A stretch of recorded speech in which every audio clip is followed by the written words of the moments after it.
Welcome into game number 2 of day number 2 of the 2016 Calhoun County Spring Jam. We are live at Jacksonville State University, and we welcome you in to today's broadcast. This is the final game of 2 days worth of spring football that we do every year here at Jacksonville State with the Calhoun County schools. And Chase, this is always a fun event to bring these schools together, bring the teams together in the springtime, and when they're not quite gelled together yet, and see what they've got. And we've seen some good football the past couple of days. We saw Hatchie come out with a win. Alexandria win on Thursday night. Then we just saw the win there by Sachs, and now we get to see what Pleasant Valley and Pisgah have. So it's been a lot of fun bringing these football games. We've seen some great football as well. You may be wondering, it is the Calhoun County Spring Jam, and Pisgah is from Jackson County. Well, there are not enough Calhoun County schools to play 4 complete games without bringing in a team from elsewhere. And this year it was Pisgah. So bringing Pisgah in from way up in Jackson County to be a part of the event. So anybody who may want to be watching up in Pisgah outside of the TV24 viewing area, remember we are streaming live online at TV24.tv. Go to the website there. On the right side, you'll find the correct link that will link you right to our live stream account where you can watch that. If you're going to do it on a mobile device, on your phone, on your laptop or your tablet, you can download the free live stream app. Look for WEAC TV, and you'll find it there that way. And the streaming looks great. I've been watching it before I came up here today. And, get to see, wherever you go, you can watch football. And that's, used to be you had to be right at home watching the TV, but now you can watch this great football from anywhere, Carl. That's right. Absolutely. Well, Chase, let's talk some more. You and John started the conversation. You've got Pleasant Valley with a coach in his second year, and then you've got Pisgah with a coach in his second week. So this is going to be quite an interesting view of the Pisgah team to see what kind of progress this new coach has been able to make in only 2 weeks. And you only get really 9 or 10 days to practice, and that's pretty much how long he's been there.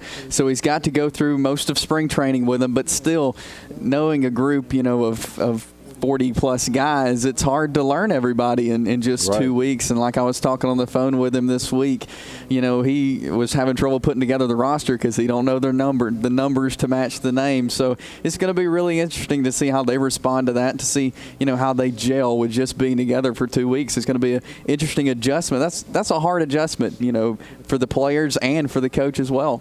Do you start implementing game plans at this point and your playbook, or is he already working on that, do you think, or is he just kind of going with what they already know and some basics right now just to get through the spring? At this point, probably just sticking with the basics because it's such a big adjustment, like I said, for a new coach to come in, for players, to know this guy for 10 days. The first day of practice was probably his first day on the job, so they had to learn his way, his philosophy of things, and he's having to learn, kind of the stuff that they know already. And so at this point, probably just the basics because, you can't cover a lot in 10 days anyway. It's hard to put a whole offense in 10 days. So, probably just trying to teach these guys some things here and there. But, we'll probably see a little bit of his stuff, some of the stuff he did at B.B. Comer and Pelham mixed together here. But probably just the main thing you want to do first is get to know these guys and get to know their strengths. And so we'll see a lot of, him feeling out. We'll probably see a lot of players play today just so he can, fill them out and see what these guys are all about. How important does the summertime become? Now, there are, they'll start practicing their summer official practicing sometime in July, but up until that point, they have 7-on-7 passing camps that they can go to, their team meetings and things that they can have, and things that these teams do. that they can't get on the field in practice, but what can they do during the summer in this kind of a situation? You know, for all sports, summer is the most important part of the year, especially for this situation right here, because, you know, now with some rule changes, they get 3 weeks in July for unlimited play dates, for unlimited 7-on-7 camps. So I'm sure Coach Jacks will take advantage of all of those in July, get a chance to get his team out in some 7-on-7 camps to fill them out there. But, you know, starting probably the last week of May, early June, they'll start workouts. They'll start doing some running through some plays, maybe running with his offensive guys in shorts and T-shirts and no pads or anything. But, you know, trying to teach them little things here and there at workouts and everything. You know, you're limited in June on what you can do in football, but when they get to July and they get those 3 weeks of 7-on-7, he's going to take full advantage of those, I promise you. Absolutely. And rules for the game today. If you're just joining us, we've got, again, Pisgah and Pleasant Valley in our final game for today. And with it being a spring game, there are always different rules for different games, different events. We're going to play a full 4 quarters today, 4 12-minute quarters. The first 3 quarters of the game are going to be varsity, full speed, full quality football, live kicking game, maybe not rushing during the extra points or punts, but it'll be a full speed live game for 3 quarters. The 4th quarter, both teams will bring in their JV guys, their younger guys, to give them a little bit of on-field experience here in the spring as well. You know, and that's always important too. You've got probably some guys who may have never played football before on your JV, and then probably some of the varsity too. So games like this is very important. Get the first game jitters out, so you can get those out here in the spring. You know, because this is like a real football game. So to get those jitters out is very important, especially for the JV guys. Absolutely. As we look at some of the coaches and some of the guys out on the field, continuing with the pregame warm-ups. About 3 minutes left before we'll have the kickoff here of the Spring Jam, the Calhoun County Spring Jam.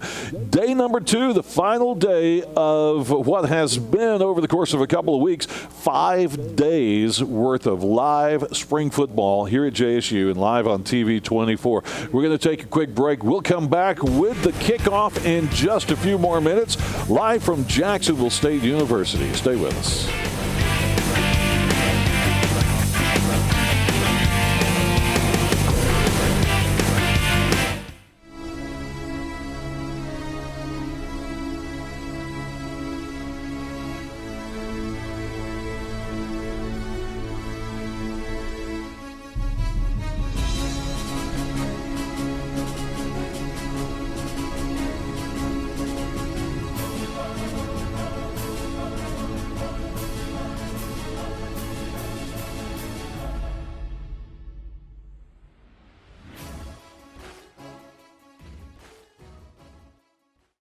I'm Alan Parnell. The Parnell Insurance Agency has been serving customers in Alabama and Georgia since 1990. Auto Owners Insurance is one of our very best companies. With Auto Owners Insurance, we're able to give our customers competitive pricing along with excellent coverages. Come see Kelly, Tamala, Nancy, or Ty for your home, auto, boat, RV, and farm insurance. Or Amber, Michelle, Brooke, or Caitlin can handle your commercial property, automobile, and workers' comp needs. Parnell Insurance, celebrating our 25 years of excellence in hometown service. Sure, it seems like there are tons of decisions to be made as you start down your college path. The good news is Gadsden State can help. Online, on the phone, or in person at the new One Stop Center in Gadsden. How much can I save? What career is perfect for me? Help with everything from admissions to financial aid. And when all the answers point towards saving money close to home, you'll see why so many decide to make their first stop, Gadsden State. At Family Health and Wellness Center in Oxford, we believe in treating every patient like members of our own family. That's what we do every day. Dr. Edmond, a board-certified primary care physician, and his staff are here for you through each step of your wellness journey. Dr. Edmond also routinely visits his patients who have been hospitalized and makes follow-up calls to ensure they're on the road to recovery. Check us out online, call us, or come by our office. One visit and you'll know you're a member of our family. Welcome back into the Calhoun County Spring Jam as we see a couple of cars parked way up on top of Chimney Peak overlooking the campus of Jacksonville State University. I don't know if they're watching the ball games from way up there or not, but interesting point of view for those folks there. A little wrong on my timing. The sun was shining on the scoreboard and I couldn't exactly see it. We're just over 9 minutes away from kickoff of this game, so we still have a few more minutes to go as we work on day number 2 of the 2016 Calhoun County Spring Jam. Again, the Pisgah Eagles and the Raiders from Pleasant Valley High School right here in Calhoun County. Chase Robinson and Carl Brady with you, and we have had a change in the rules called into us from the sidelines. Apparently the coaches have gotten together and they've decided not to have a live kicking game in this contest, so we will not have live kickoffs and punts. So when a team on 4th down decides to punt, we'll simply move the ball ahead 35 yards and simulate a punt, so and then have a change of possession there at that point. Chase, tell us what you know about Pleasant Valley. Coach Jonathan Nix in his coming up on his 2nd season after some time in a couple of different schools, Asheville, I believe, Glencoe for a little while, on his 2nd season with Pleasant Valley. You know, Jonathan Nix, he had a lot of success at Ragland. Then he came over here to Pleasant Valley. They were 0-10 last season in his first year at Pleasant Valley. But, you know, these are good football players. It's just, you know, it takes some adjusting. So Coach Nix is looking for a great season next year, hoping to pick up a win. And it's, you know, it's discouraging to have that 0-10 season like they did last season. But from what I can see and what I've heard happening down at Pleasant Valley is, you know, that these guys, they're ready to play football. And it's going to be exciting to see how Pleasant Valley turns things around from last season. And even with that 0-10 record of last year, Coach Nix has been able to, as you said, keep the enthusiasm for football up. Look at all those blue jerseys on the field down there for a small high school in Calhoun County, Alabama. That's a lot of kids wanting to come out and play football. John Holder was saying last game, I believe, is around 94 he has out there in junior high through varsity. But still, for a 3A school to have 94 kids want to go out and play football is incredible. So that shows what kind of Coach Nix is and what kind of enthusiasm he brings to that football program. We're all going to be seeing, as we mentioned earlier, both varsity and junior varsity squads for these teams out here today, giving those younger guys an opportunity in the 4th quarter to play through, to get on the field, to get some of that. Some of these guys may not have been on a high school level type competition at all yet. These guys are so young. You're talking 6th, 7th, and 8th graders who are going to be on the field for the JV division, and doing it on the artificial turf in a huge stadium like Jacksonville State is going to be intimidating enough. But like we said, for some of these kids, it could be their first time that they've been on a football field of this magnitude other than their peewee football that they've played. Right, you know, and there's a big difference when you get up into the high school and the junior high level, you know, and first off, you play longer quarters. You know, the JV will get the same 12-minute quarter, which you don't usually in peewee football. So conditioning has been a main part and something big for both of these teams that they've had to handle. You know, you spend a couple of days in the spring, maybe 2 or 3 days of just conditioning because you got to get in the shape. You know, football shape is different than any other sport. You know, you have got basketball shape, which is, you know, running a lot of sprints and quick movement. But, you know, football shape is you got to run 100 yards. You got to be able to run the length of the field, and that's huge in the spring. It's taking a couple of days for conditioning, and that's probably one of the biggest things for these JV and junior high kids was having to get in this football shape that they may never have had to get into before. And you add to that, playing especially on the field, on a collegiate field here at Jacksonville State, the field is just a hair wider than a high school field or the Pee Wee fields that they're used to playing on. So if you're a running back and you're running to the sideline from the hash mark, you're going to have a few extra steps to get to the sideline there. That could be an interesting problem for you if you're not used to that. Yes, sir. And, so that's a huge part of this. And you'll see once we get to the latter part of this game, those JV guys, maybe a little more winded than these varsity guys are. But, that's something just to get used to and something good as they begin, playing football here. Absolutely. We need to take another commercial break, so let's do that. We are now less than 5 minutes away from kickoff of today's game. So stay with us. We'll be back in just a moment to the Calhoun County Spring Jam.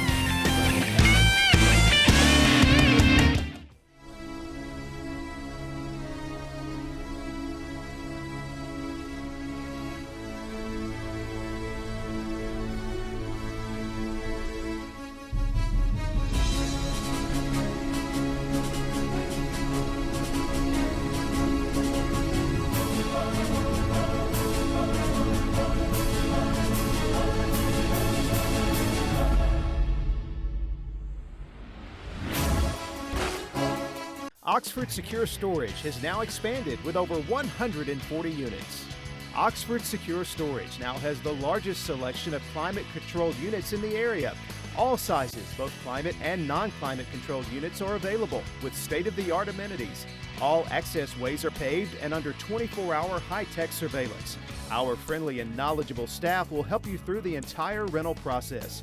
Come see for yourself the extra measures Oxford Secure Storage takes for your security.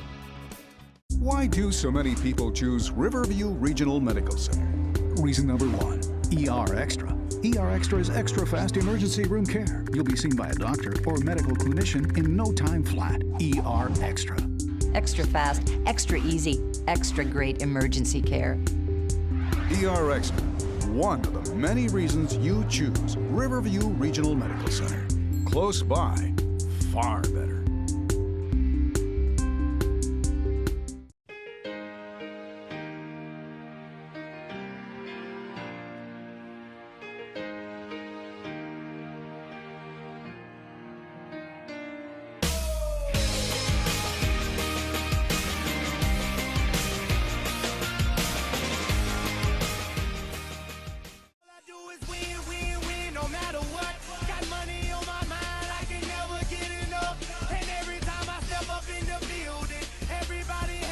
TV24's coverage of the Calhoun County Spring Jam is brought to you by Oxford Secure Storage and by Dorsey Supermarket. Welcome back in to Jacksonville State University JSU Stadium and the 2016 Calhoun County Spring Jam. Day 2 of action here. We were rained out yesterday because of the threat of inclement weather, but we're back here today with the final game between the Pleasant Valley Raiders and the Eagles from Pisgah High School as well. And this game is brought to you by Big Chief Drive-In in Glencoe. This is a big game for the folks at Big Chief. You know, there's a lot of great food there at the Big Chief. Also, there are a lot of fun events at the Big Chief. They have on the first Saturday of every month, they have the cruise-in for the classic cars. They have days for motorcycle cruise-ins. They've even had they've started a new little cruise-in day for Mini Coopers. And you'd be surprised how many Mini Coopers there are around East Alabama that come to the Big Chief Drive-In for their fun and food at the Big Chief there in Glencoe. We have the coin toss just getting underway. Just about to get underway. We were talking about Jonathan Nix coaching at Pleasant Valley. You know, when you mentioned he came from Raglan, very successful coach. Last year must have been difficult for him to see a team go 0-10 after, in 3 years at Raglan, he was 30-5 with playoff appearances all 3 years. So he knows how to coach a team. He knows how to pull these teams together. It's going to be exciting to see what kind of things he can do with the Raiders over the next coming years. You know, and at Raglan 2 years in a row went to the third round of the playoffs, had great runs there like you mentioned. So he's a great coach, and it's going to, like you said, really exciting to see what he can do with this Pleasant Valley team. And we'll see. Pleasant Valley will be on offense first. They have chose to receive the ball, so we'll see Coach Nix and his Raiders. We'll see what they have starting off the game this afternoon. So as we get ready to come to action here at Jacksonville State University, JSU Stadium, home of the Spring Jam and the Regional Gridiron Challenge, which we held last weekend. The Calhoun County Spring Jam. Again, this is day number 2 and the final game of Spring Jam action. Now, we have another quick change that has been called up to us from the sidelines. They're telling us now that the first 2 quarters will be varsity. The third quarter will be junior varsity, and then the fourth quarter will actually be junior high. So you're going to get to see 3 different levels of playing here today, and Pleasant Valley certainly has enough kids out to cover all that. Pisgah, it looks like we're going to see a lot of the same kids most of the four quarters with them. A lot of experience we'll get to see for Pisgah. But yeah, like we mentioned, 94 dressing out for the Pleasant Valley Raiders, 7th through 12th grade. So we'll get to see all aspects of the game and all parts of the team for Pleasant Valley. Audie Smothers will be kicking off for Pisgah. Pisgah in the white, Pleasant Valley in the blue.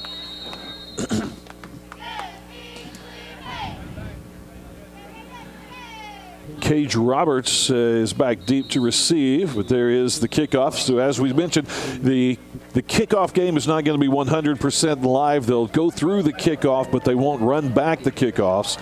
So Pleasant Valley will take over on offense at their own 30-yard line. And we are underway with the final game of the Spring Jam.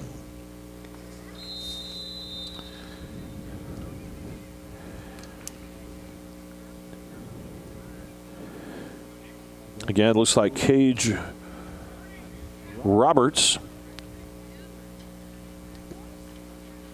or Reagan King at quarterback for Pleasant Valley. Pleasant Valley gave us this really difficult to read roster.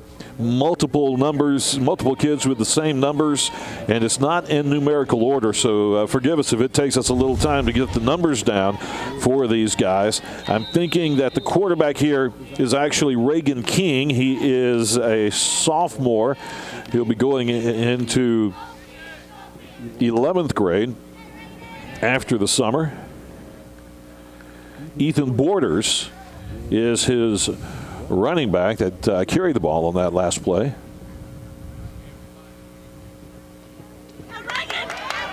They fake the handoff to Borders, and King is going to keep it. Comes to the near side.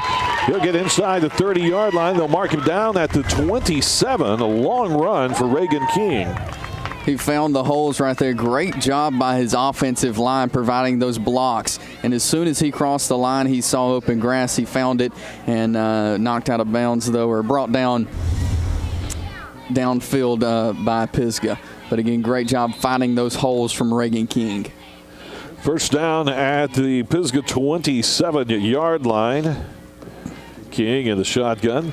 This time he leaves it with Borders, who will gain about a yard before being stopped at just crossing the line of scrimmage. So he'll go down at the 26. It'll be second down for Pleasant Valley. They've been to the ground all 3 times here on offense, and that's what they like to do out in Pleasant Valley. We've seen that. We saw that last year. They did a lot of running the football, so they're right now sticking to what works. 2nd down and 9 for the Raiders.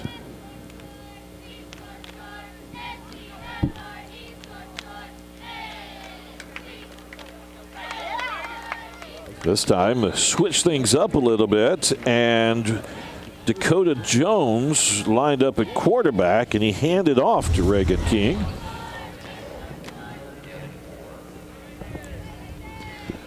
King gains up to the 21-yard line for 3rd down. Be 3rd and about 4 for Pleasant Valley.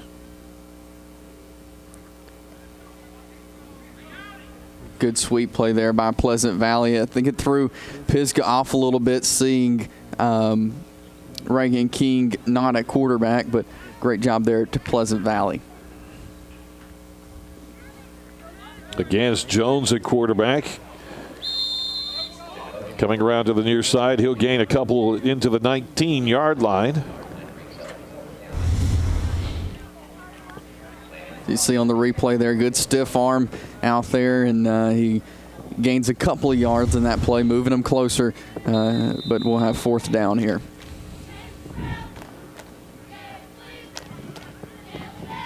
Jones still in at quarterback. Brings his play into his offense.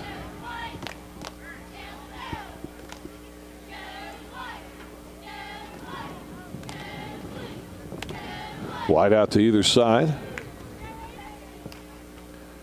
Handoff up the middle, and they lose it, and it is fumbled and is going to be recovered by Pisgah, it looks like. The handoff there, never really got in his hands. He fumbled it around, and that was a great job there by Levi Ellis from Pisgah to pick the football up. It's one of those things that your quarterback, your running back have to practice that feel for each other when you're doing that option. Are you leaving the ball with him? Or are you not leaving the ball with him? And you got to get that rapport and feel going together to make sure everybody's on the same page. Pisgah Eagles from the 10-yard line. Quick toss back to Jordan Jeffrey, it looks like. Take a look at the replay here. Jeffrey saw an opening, but he saw about 4 Pleasant Valley guys jump on him real quick. Good job there by the defensive line of Pleasant Valley. Audie Smothers is the quarterback for the Eagles, wearing number 3. And that big number 40 that John was talking about earlier is Jake Whitehead. He's fullback. We're going to have whistles and flags just as the ball is snapped.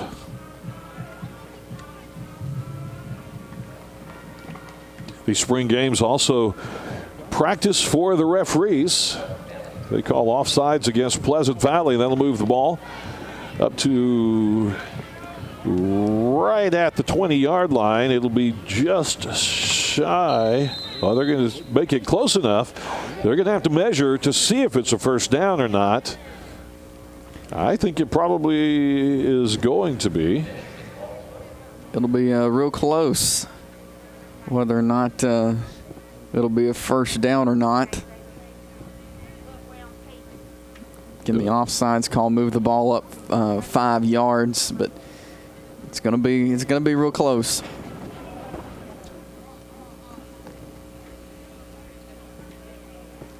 See the measurement there. It's actually, yep, just by the tip of the football.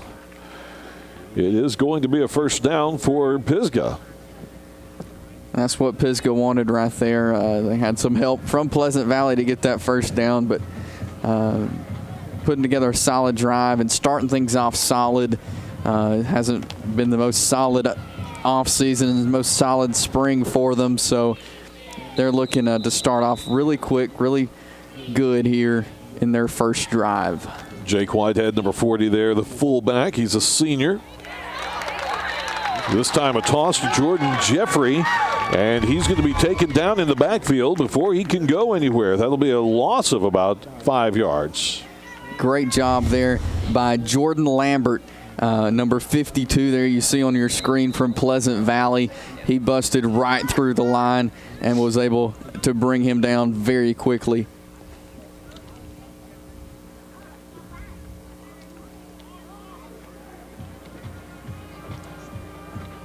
Pisgah, 2nd down and 16, and we're going to have another offsides, and that is going to go against Pleasant Valley.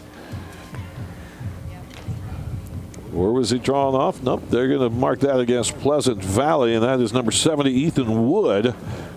Jumped out a little too quickly there in anticipation of the snap count. That'll move them up about a yard shy of the line of scrimmage, so they're gaining a few yards here.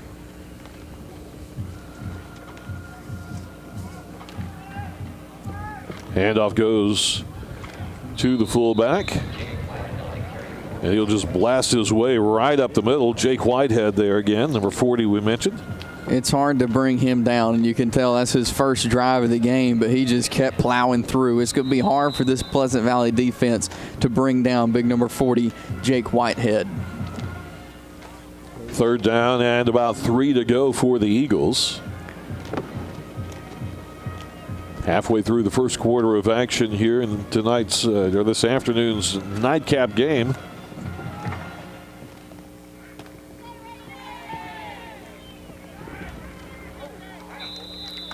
Again, the give to Whitehead. You got to get him low, get his feet out from under him. That's about the only way you're going to take down a guy of that size. Good run there by Whitehead, and good enough to pick up the first down for the Pisgah Eagles. And a nice tackle by Dakota Jones, as we mentioned. Got to take those legs out. Yeah, somebody like Dakota Jones goes chest to chest with a guy this big, he's going to get run right over. 1st down at the 31-yard line for Pisgah. Audie Smothers at the quarterback under center. Man goes in motion. Fumble on the play, going to be recovered by the Eagles. Almost picked up by Pleasant Valley. It looks like Smothers gets hit just as he's starting to do his toss. Ball bounced right off the knee there of the Pleasant Valley player, and then it was number 24, Levi Bills, picking up the ball for Pisgah. Got a long way to go. It's 2nd and forever, but they got the ball back, and they remain on offense. It's his 2nd fumble recovery of the day for Levi Ellis there, number 24. But 2nd down and a long way to go. About 24 to go for Pisgah at this point. They've got to get all the way up to the 41-yard line. A little short gainer there out to the 21. Again, that was Whitehead on the carry. Pisgah just trying to inch away, getting as many yards as they can. They're doing it slowly, but they're just trying to inch their way up, try to get back to the line of scrimmage, even though we got 3rd down here. And as we talked about, just staying with the basics, their coach only with them for 2 weeks. They don't have a big playbook to go to. They don't have a 3rd and 20 situational go-to that they've worked on it at this point. So it's going to make things tough for Pisgah. Again, the toss to Jeffrey. He'll run into traffic at about the 25-yard line. Gain of 4 to bring up 4th down for the Pisgah Eagles. So we take a look at that replay there. This Pleasant Valley defensive line has been dominating so far here and in the time we've had watching this, but they've been able to plow right through that offensive line and get to where they need to get as they simulate the punt here. Yeah, we'll move the ball 35 yards upfield. The simulated punt. Put the ball at the 39-yard line for Pleasant Valley. Coming back out on offense, as we remind you that our game sponsor for this afternoon, the Big Chief Drive-In in Glencoe, Alabama. Go by the Big Chief and enjoy some great food, burgers, fries, barbecue.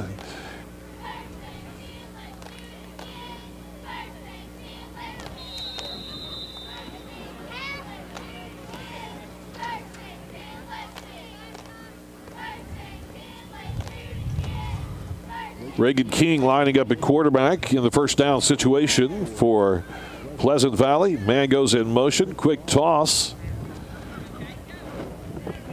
And the play will gain a couple of yards up to the 41-yard line. I believe that was number 3 that got the toss there. So we take a look at this replay. Watch number 40, Jake Whitehead, just pick him up and throw him back down on the ground. Great tackle there from the big man, Jake Whitehead, for Pisgah. We talked about him in the open. We've seen him at fullback, and now we're seeing a taste of him, what he can do on defense as well. Second down and 8 for the Raiders. King, quick toss out to Caden Turner. Turner will be hit behind the line of scrimmage just as he catches the ball, and they'll lose back to near the 38-yard line, right at the 38-yard line, and make it third down now and 11 to go for the Raiders. Jordan Jeffrey ready for that pass right there. Pisgah's Jordan Jeffrey knocked him down right as he caught that ball. And we've seen a lot of players playing on both sides of the ball. Jordan Jeffrey, one of those for the Pisgah Eagles.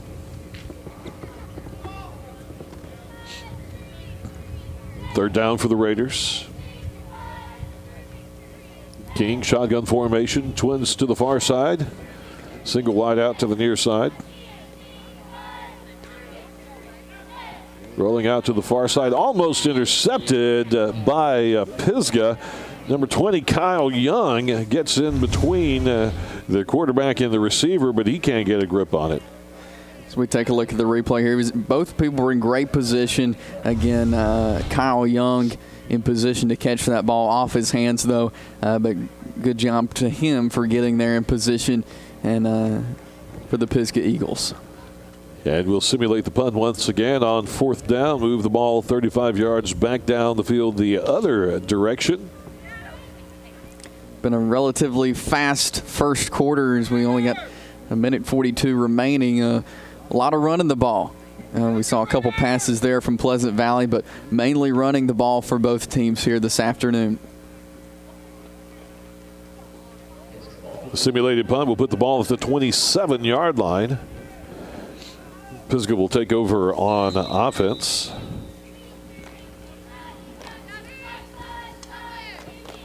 Audie Smothers, you see the quarterback there, a senior. Quarterback and defensive back. Small number of players on this team, so a lot of these guys from Pisgah are playing both ways.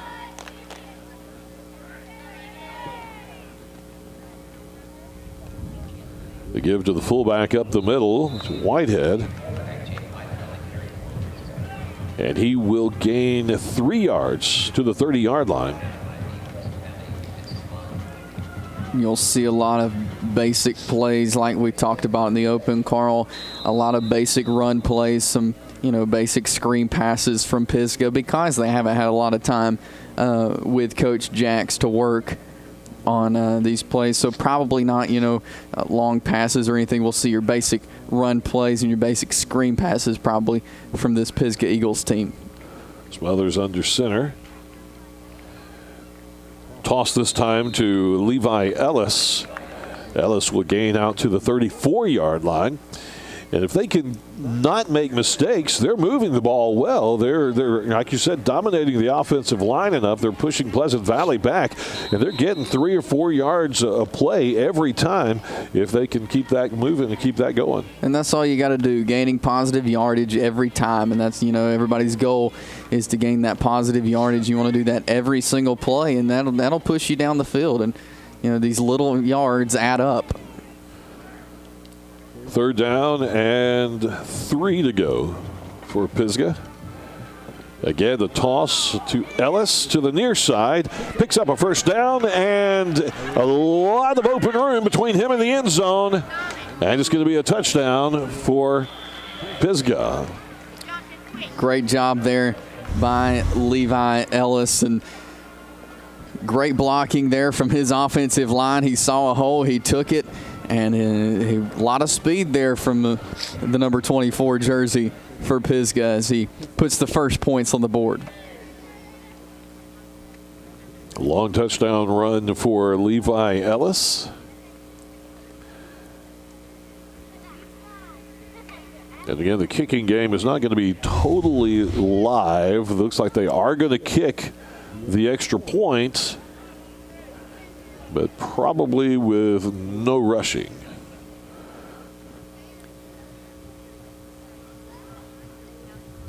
Audie Smothers will attempt the extra point. Again, no rushing, so he'll just be able to snap it and take his time and kick it. Something you always want to work on in the spring is your kicking game. And it's no good. Goes wide to the right. Had a short snap that came back on the ground. The scoring drive there for Pisgah. 4 plays, covered 73 yards, took 1 minute and 34 seconds off of the clock, and we're left with 6 seconds to go in this first quarter of action. And we hear that Pleasant Valley brought their cheerleaders with them. You can hear them on the sidelines down there. They also brought some of their band. They're down on the Fieldhouse end of the home side here at Jacksonville State as we look at the touchdown again for Levi Ellis. That long run for the Pisgah Eagles. It's not often that you get your band and your cheerleaders involved in a spring football game, but in the Calhoun County Spring Jam being a big deal, you want to get as many of your students involved as possible. Pleasant Valley has always been known for their support to their athletics, and we see they got a great crowd down here at Burgess Snowfield. So the Pleasant Valley Raiders traveling well about 8 miles down the road here to Burgess Snowfield. And the kickoff from Pisgah will be taken at the 29-yard line. No returns for the spring game.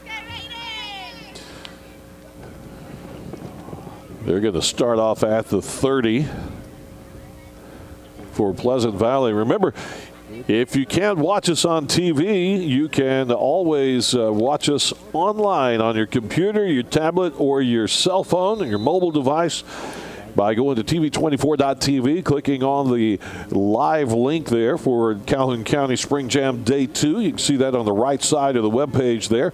Or download the live stream app, live stream, and then you look for WEAC TV24, and you'll find our page there on live stream and be able to find it on your mobile app as well. The carry there by the quarterback, number 10, Reagan King, for Pleasant Valley will wind all the time off the clock here in this first quarter of action. And they're going to, that play is going to be really close to picking up a first down. And they're going to give him the first down, and we'll go to the quarter break here in the Calhoun County Spring Jam.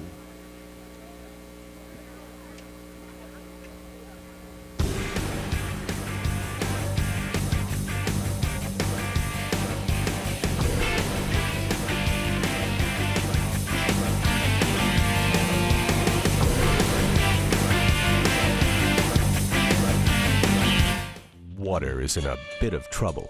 Suspected of carrying harmful pollutants into community storm drains, stormwater faces a serious problem. When it rains, dirt, motor oil, excess fertilizer, and trash are washed into rivers, lakes, and streams. And a clean raindrop becomes an unwilling accomplice in the problem of water pollution. It's up to each of us to do our part. Visit cleanwatercampaign.com to learn more. Help protect our water. For the finest quality foods and hundreds of specials every week, shop at Dorsey's Supermarket in downtown Oxford. Dorsey's has been your home for the highest quality and freshest meat in town since 1985, and nobody beats their famous Pick 5 deal. Mix and match your 5 favorite meat selections and pay only $19.99. And now you can enjoy your meat fresh out of the smoker. Pick up your smoked butts, ribs, or wings today. Dorsey's Supermarket, Main Street in Oxford. TV24's coverage of the Calhoun County Spring Jam is brought to you by Oxford Secure Storage and by Dorsey Supermarket. And we're back live at the Calhoun County Spring Jam, day number 2. Little miscue on the snap there for Pleasant Valley. And they'll go down to the 35-yard line for the Pleasant Valley Raiders here in Spring Jam. Have a look there at Coach Jonathan Nix, former head coach at Raglan and Asheville, a 30-5 record in 3 seasons at Raglan. As we mentioned earlier, 0-10 last year here at Pleasant Valley, but has really put together quite a team for Pleasant Valley. Got a lot of kids coming out to play football for the Red Raiders. No matter where he is, Jonathan Nix brings enthusiasm to football programs. We saw that at Raglan.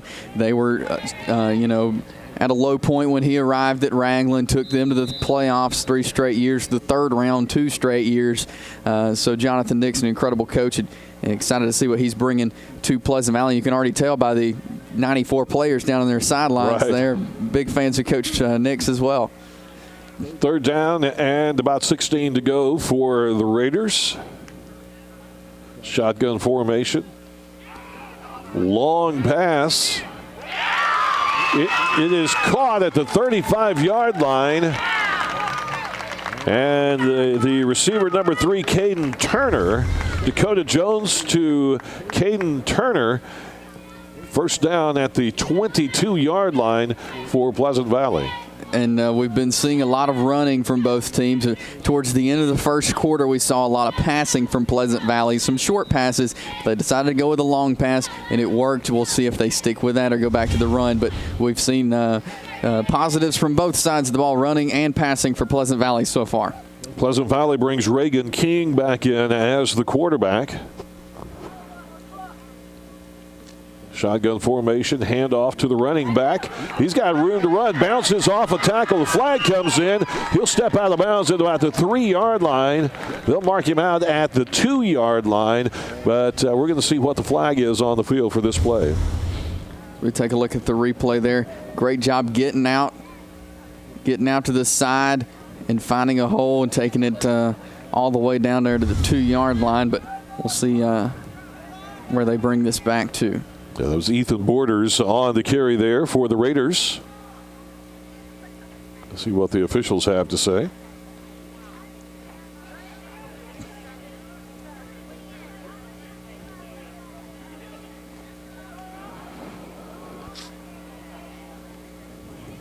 They'll bring the ball back 5 yards after that penalty, so it'll remain 1st down for Pleasant Valley, but they'll be moved back some. 1st down at the 26-yard line.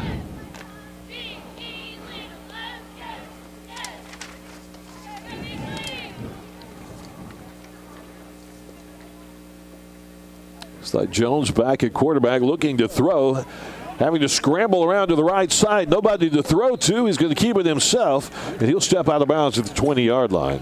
Smart move there by Pleasant Valley's Dakota Jones. He didn't see anything. He didn't force anything. He just tucked the ball, and he ran and got as far as he could. Of course, you don't want to, run right, get hurt in these spring games, so he did the smart thing of running out of bounds. But good job there for Dakota Jones in Pleasant Valley. One of the main goals of coming out of these spring games, in addition to experience and just seeing what you've got on your team, is to make sure nobody comes out of it injured. Reagan King back in at quarterback with the handoff to Borders. Borders plows right up the right side, and he'll gain to the 18-yard line to bring up 3rd down.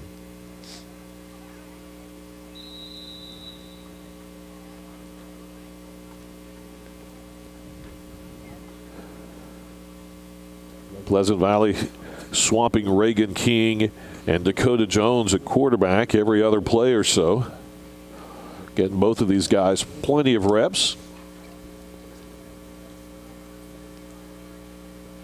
Borders in the backfield with Jones.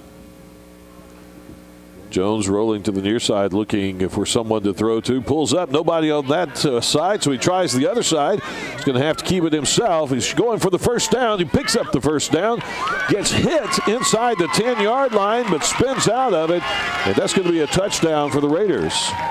Great play there from Dakota Jones. Let's take a look at the replay. Again, he saw an opening. He saw his chance to run. He tucked the ball. He ran, broke a tackle there, used his shoulder to get around him, did a great job holding the ball out, letting it touch in the end zone to get that touchdown. And again, another good example of don't just hit the guy with your shoulder pads. Wrap your arms around him and drag him down. Make sure he goes down. He should have been down or out of bounds at least back at the 8-yard line.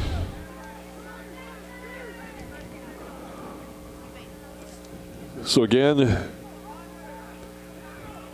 well, we see Pleasant Valley going to go for 2 here. With King at quarterback, he's going to roll to the near side and punches it in right in the corner of the end zone for a 2-point conversion for the Raiders.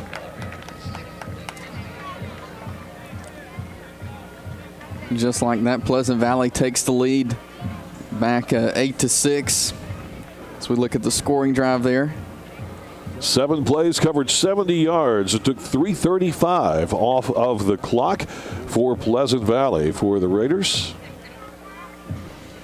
So nice matchup here so far between Pisgah and Pleasant Valley. Again, the rules of the day decided on just prior to the game. We'll have 2 quarters of full varsity action.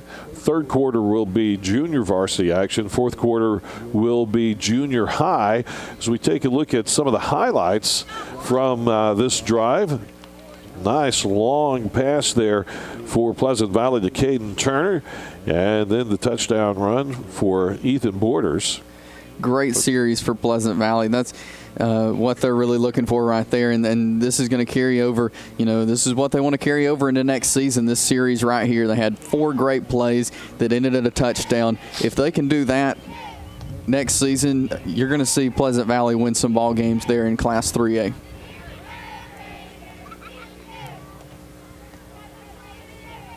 So Pleasant Valley with the kickoff will be Reed Ponder. Now, there will not be a return on the kickoff. They'll just catch the ball and down the ball and then start from the 30-yard line. Part of that effort not to get anyone injured. Statistics show that a large number of football injuries happen on special teams plays. And especially here in the spring, you know, you may end up with some players with some cramps by the end of the day because of the heat, but you really want to escape spring injury-free. I know a lot of coaches don't even like to play spring games because of the chance of injury, but you really want to remain injury-free through spring training and through your spring games. Audie Smothers again at quarterback for the Eagles. He'll go under center. Landon Hawkins is his fullback this time. This time he gives to Levi Ellis. Ellis finds some room up the middle. He'll get to near the 40-yard line. He's awful close to a first down. Levi Ellis, we've seen him on offense, defense. Like we've mentioned, a small team. They're playing both ways, but Levi Ellis has had a great game so far here for Pisgah in the 2nd quarter. They'll give him enough ground on that one to get the first down. So first down for the Eagles at the 40-yard line.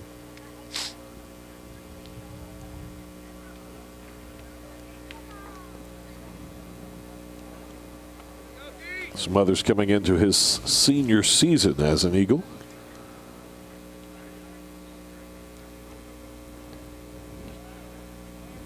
Hand off to the fullback right up the middle, Landon Hawkins.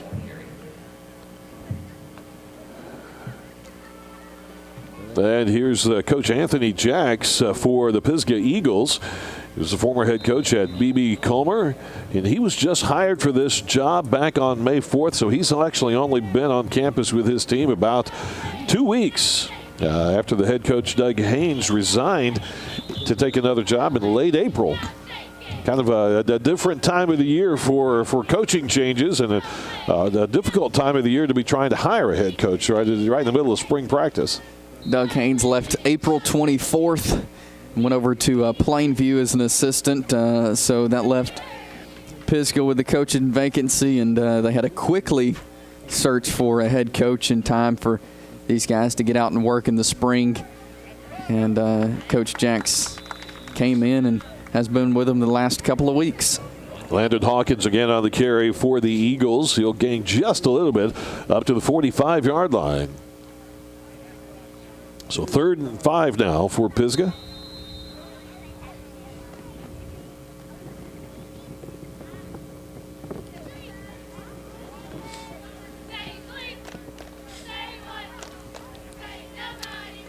Smothers getting his signaling in from the sidelines.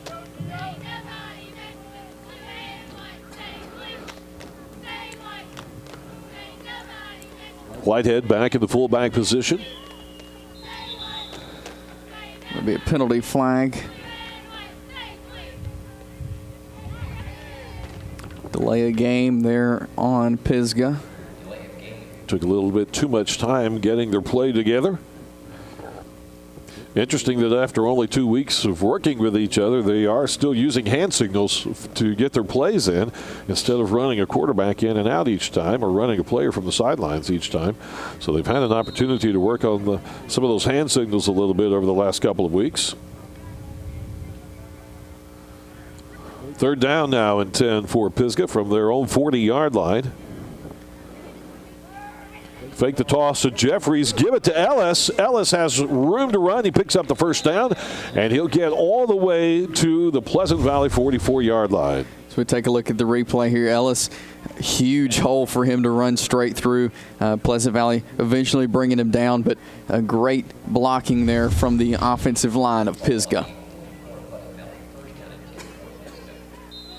1st down for Pisgah.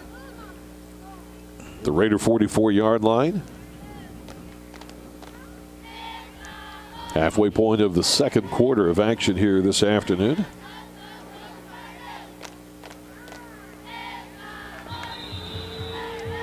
Saw movement there from Pleasant Valley. That'll move Pisgah up a little bit. Looked like Ethan Wood jumping off sides again for the Raiders.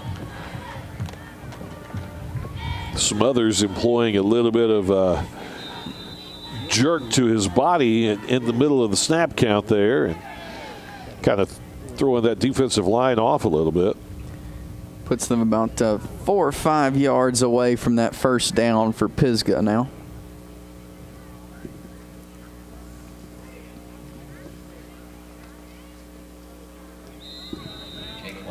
Another handoff for Whitehead. The big fullback going right up the middle. He'll be a couple of yards shy of that 1st down, but it's 2nd down, and we'll say 2 to go for Pisgah. Pisgah doing a good job of working things up here, like we mentioned earlier, just a couple of yards at a time. They're knocking off and moving towards the 1st down there.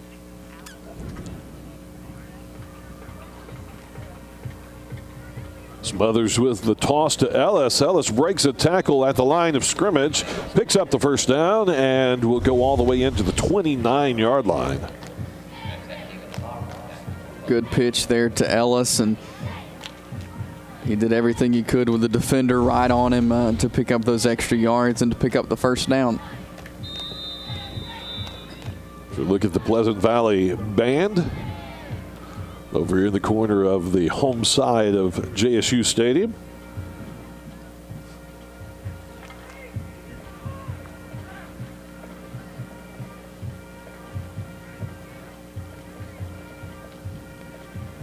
Toss goes to Jeffries. And Jeffries will pick up about 7 yards on that play into the 23-yard line. I'm sorry, that'll be a couple of yards he'll pick up into the 23-yard line.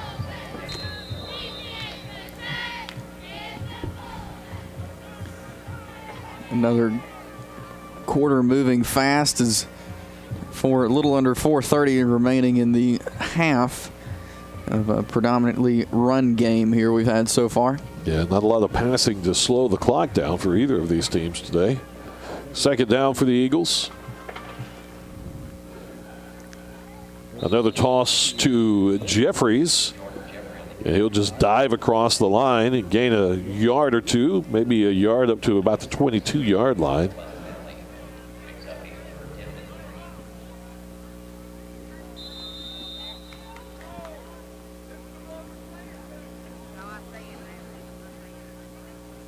Third down for the Eagles.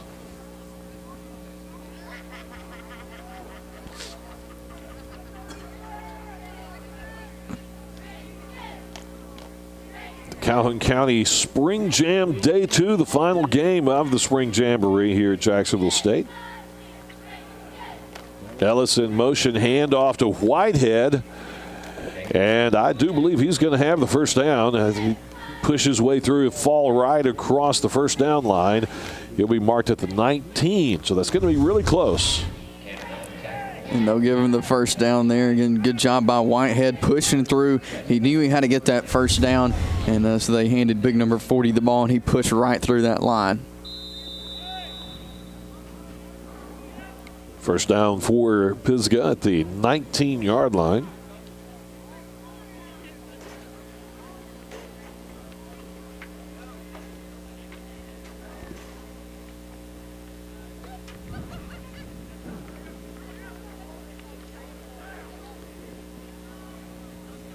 Smothers again. Under center, we'll have flags, a timeout called. The timeout's going to be called by Pisgah just prior to the snap. Good job by Coach Jacks getting that timeout off. He knew the time was running out on the play clock, so he got that timeout in before they got the penalty.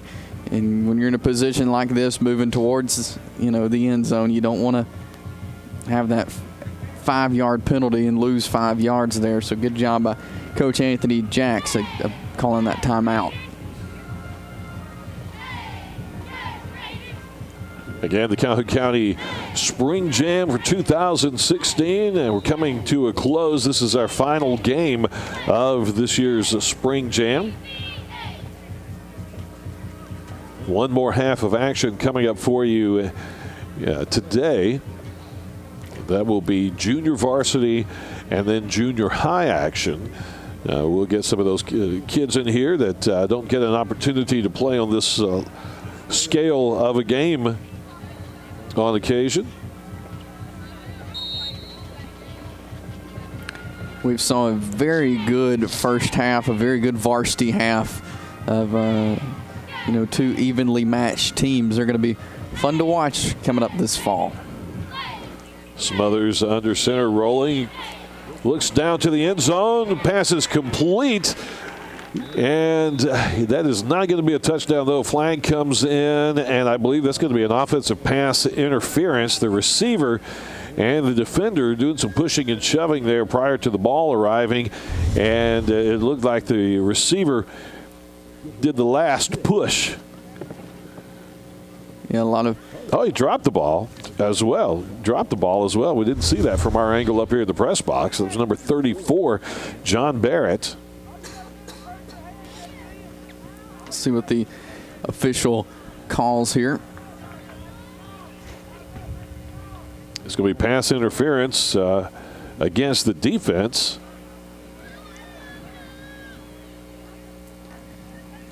And that will, as an incomplete pass, he never really got control of the ball there as he fell into the end zone with it. But the defender and the receiver both getting handsy with each other down there as the ball was in the air.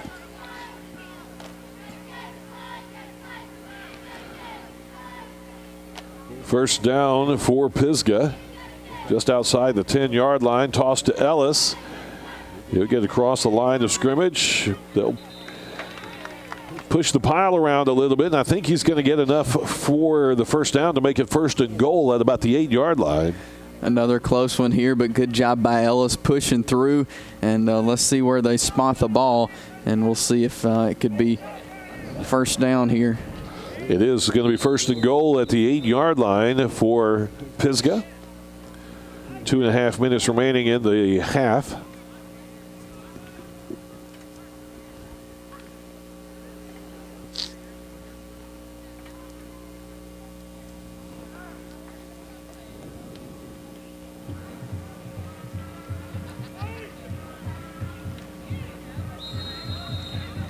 Looked like there might have been a little confusion on who was going to get the ball there, but Jordan Jeffrey gets it.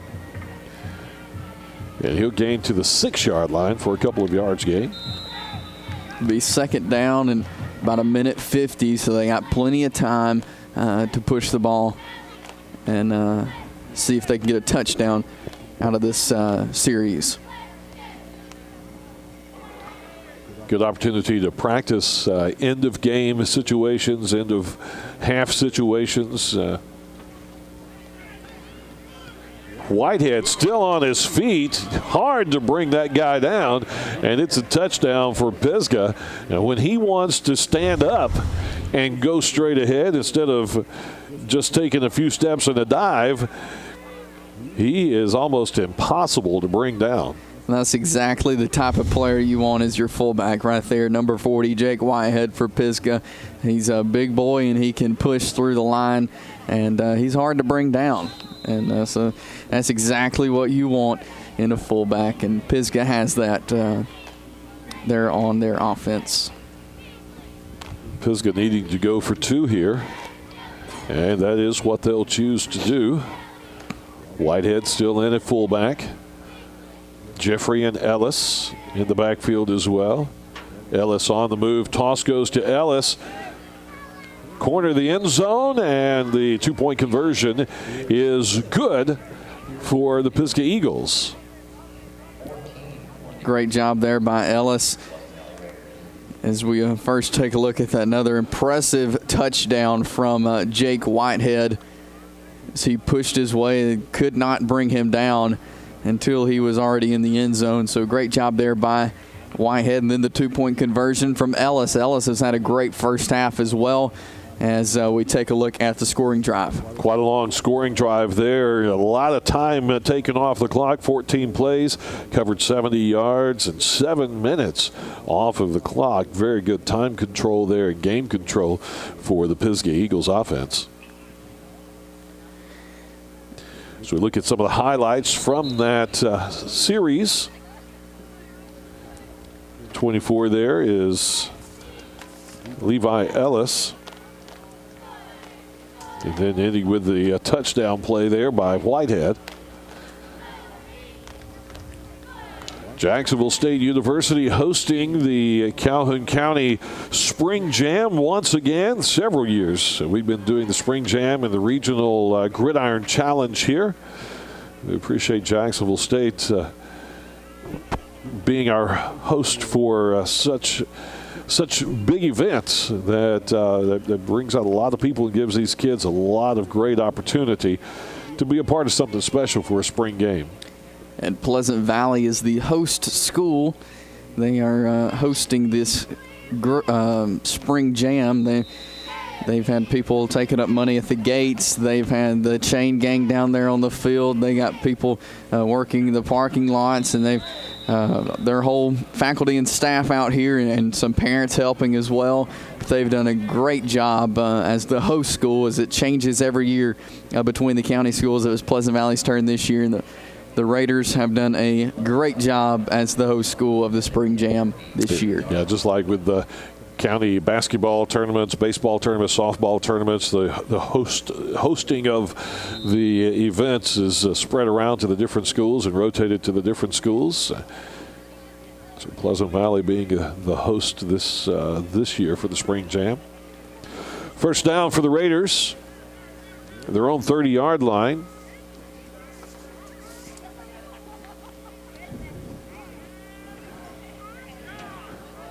Reagan King intercepted there by Levi Ellis.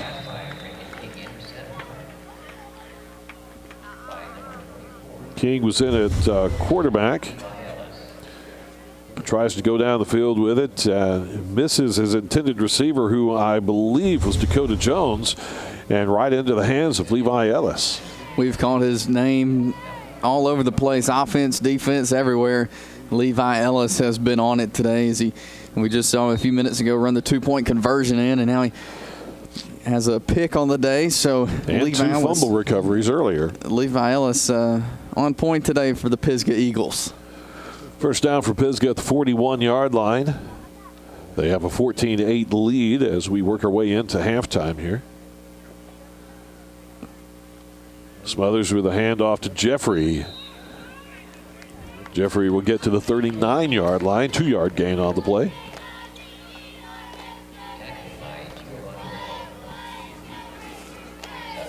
Jordan Jeffrey will be a senior in this upcoming season. So we look at some of the Pleasant Valley fans there.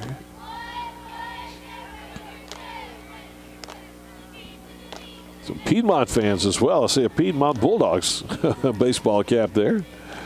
A lot of people interested in these spring games. Coming out and enjoying this nice weather, enjoying some football, and enjoying this day. Smothers under center. A little miscue in the backfield there. Short toss goes out to number 34, John Barrett, who will be caught behind the line of scrimmage. Play will loose back to the 45-yard line. And Pleasant Valley's going to take a timeout here with 34 seconds left in the half.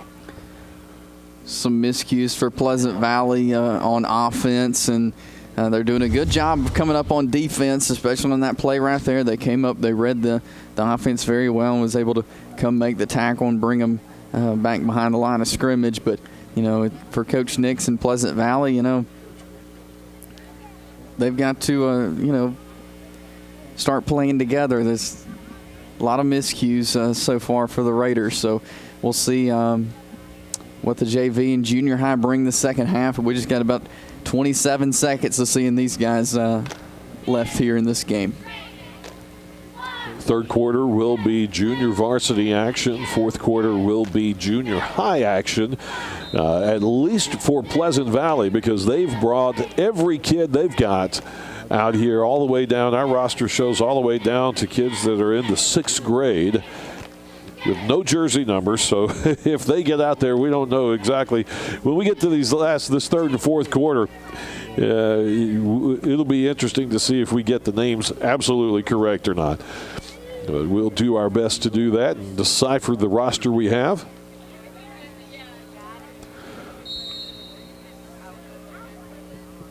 Third down for Pisgah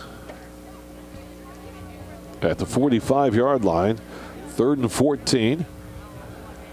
Toss to Jordan Jeffrey. Jeffrey cuts it upfield. He'll gain about a yard, but flags are going to come in as well. I think we may have a holding here.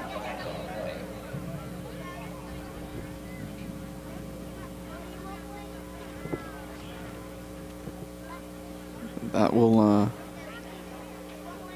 push Pisgah back some. I think that's going to be an illegal block there. They're going to get Ellis for blocking in the back there. You can see that just on the edge of that of the shot. There'll be a timeout called, I believe, with 20 seconds remaining here in the half. Get a few last-second things in for both of these teams. Pisgah's done a great job of, cutting away, getting those short yards. But last series, a couple mistakes have pushed them back a little bit. So Coach Jacks wants to get in their head a little bit, wanting them to push forward like they've been doing a great job of doing this whole first half. Calhoun County Spring Jam live, and this game is brought to you by the Big Chief Drive-In in Glencoe. Be sure to go by there and enjoy all the fun of the Big Chief Drive-In. Lots of great food, some wonderful food on the menu there, and fun stuff going on as well. They have a monthly cruise-in for classic cars. They have a monthly cruise-in for motorcycles. Recently added a little cruise-in event for Mini Cooper cars.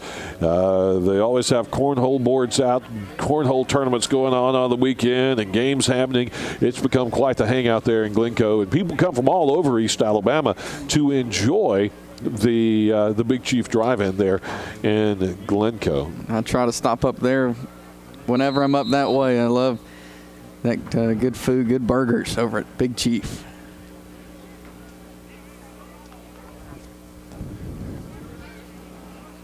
So we'll simulate the punt on 4th down, and Pleasant Valley will have just a few seconds to try it again on offense.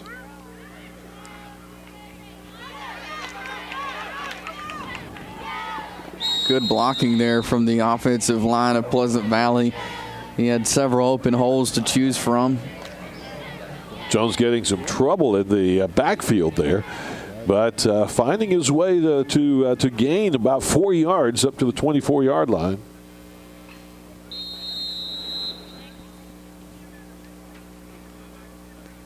Probably see the last play of the half here. About 11 seconds remaining. Jones doing a good job shaking off those defenders that had a beat on him back there in the backfield.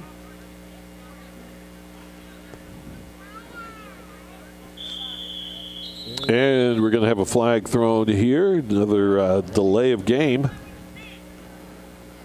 Got the back Pleasant Valley up even further.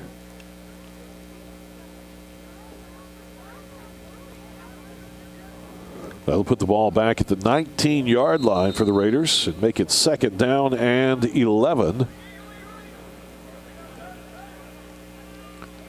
Turning out to be a beautiful day here in Jacksonville, Alabama. Sunshine and occasional cloud rolling through, but for the most part, a beautiful day. Long throw for Jones, just out of reach of his receiver, and an incomplete pass. And that'll leave 6 seconds on the clock. The intended receiver was Caden Turner. Timeout called for Pleasant Valley. Pass right on point there to Turner, just not able to little out ahead of him, but it was a good pass there from the quarterback of Pleasant Valley. Yeah, nice spring day, as we were mentioning, about 80 degrees out there. So great day for these folks to come out to sit and enjoy some high school football in a beautiful college football stadium. Well, 2 more quarters. Of course, the third will be junior varsity, and then we'll get to see the young guys, the junior high, play that 4th quarter here in this one. So the varsity will be done in about 6 seconds. So we'll see about another play probably from this Pleasant Valley offense.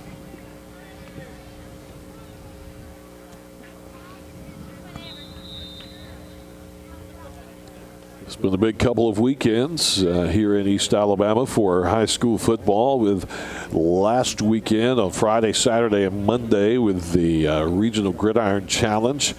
And then Thursday, rained out yesterday, so playing today. So Thursday and Saturday for the Calhoun County Spring Jam.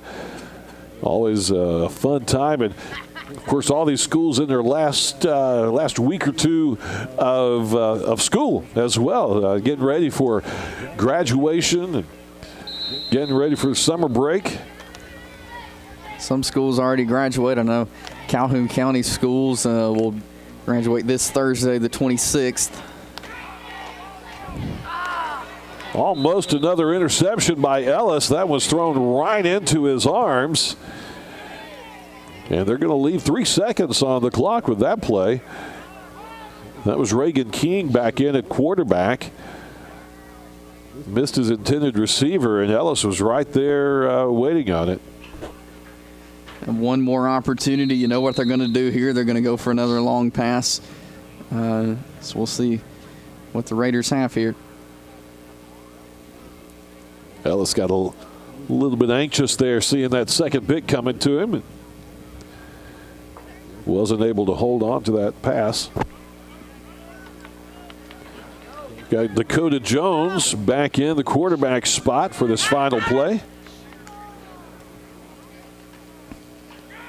Going way downfield is Jones. Nobody there but Pisgah players, and Ellis gets that second pick.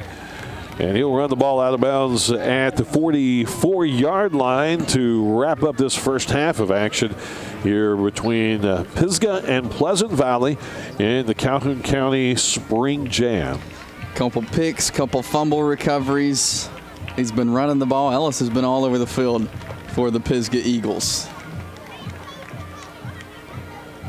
So when we come back for third quarter action, if what we were told is going to hold true, we'll have junior varsity players will play the third quarter, and we are going to have Coach Jonathan Nix joining us on the sidelines here in just a moment with Pleasant Valley.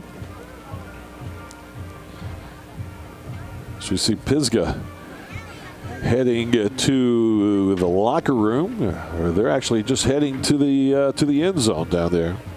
All right, let's go down to the field. We've got Coach Jonathan Nix with us. Coach, welcome to the Spring Jam. You've got Carl Brady and Chase Robinson here. And Coach, tell us about that first half. What did you like about what you saw from your team? There's parts of it I liked. One thing I didn't like, we're losing leverage up front. We've got to play with better pad level. We got a lot of new faces out for spring. I think we brought 74 kids over here, but there's a lot of them that haven't played in the last couple of years. And even though we might have 19 seniors on roster, when you miss a couple of years, it's catching up with us, and that's what this spring's all about, though, trying to get a lot of kids in and playing time and kind of letting all of them measure where they're at. And so there's a lot of stuff that we've got to work on. Got to work on our pad level, got to work on our communication, but you know, all in all, there was parts of it I thought was real good. Just got to be more consistent, though. Coach, tell us what's the feeling on campus to have 70-something kids come out in the spring. You got to be really doing a good job of spreading the word about the football program and getting everybody on campus excited. Yeah, I feel good about that. I mean, our kids have worked hard in the off season. I mean, they've been living in the weight room. They've just got to transfer it over to the game field. We had a couple of weeks where we brought the 6th grade out for a little spring training. We had 18, 19 of those. So, you know, next year, 7 through 12, we're looking at dressing close to 100. We've just got to be more consistent on some game experience stuff. And, you know, and that takes time and patience. And that's where us coaches got to do a better job of making sure that we get the kids in the right spots. Kids got to do a better job of accepting the learning curve that they've got to take over. And then from that, we'll start winning ball games. Well, Coach, we'll let you go get ready for the second half. We appreciate you joining us here on TV24 at the Calhoun County Spring Jam. That's Coach Jonathan Nix for the Pleasant Valley Raiders. Appreciate it, and thank you, Coach. 14-8, our halftime score. Pisgah with the lead. The Calhoun County Spring Jam. We'll be back in a moment.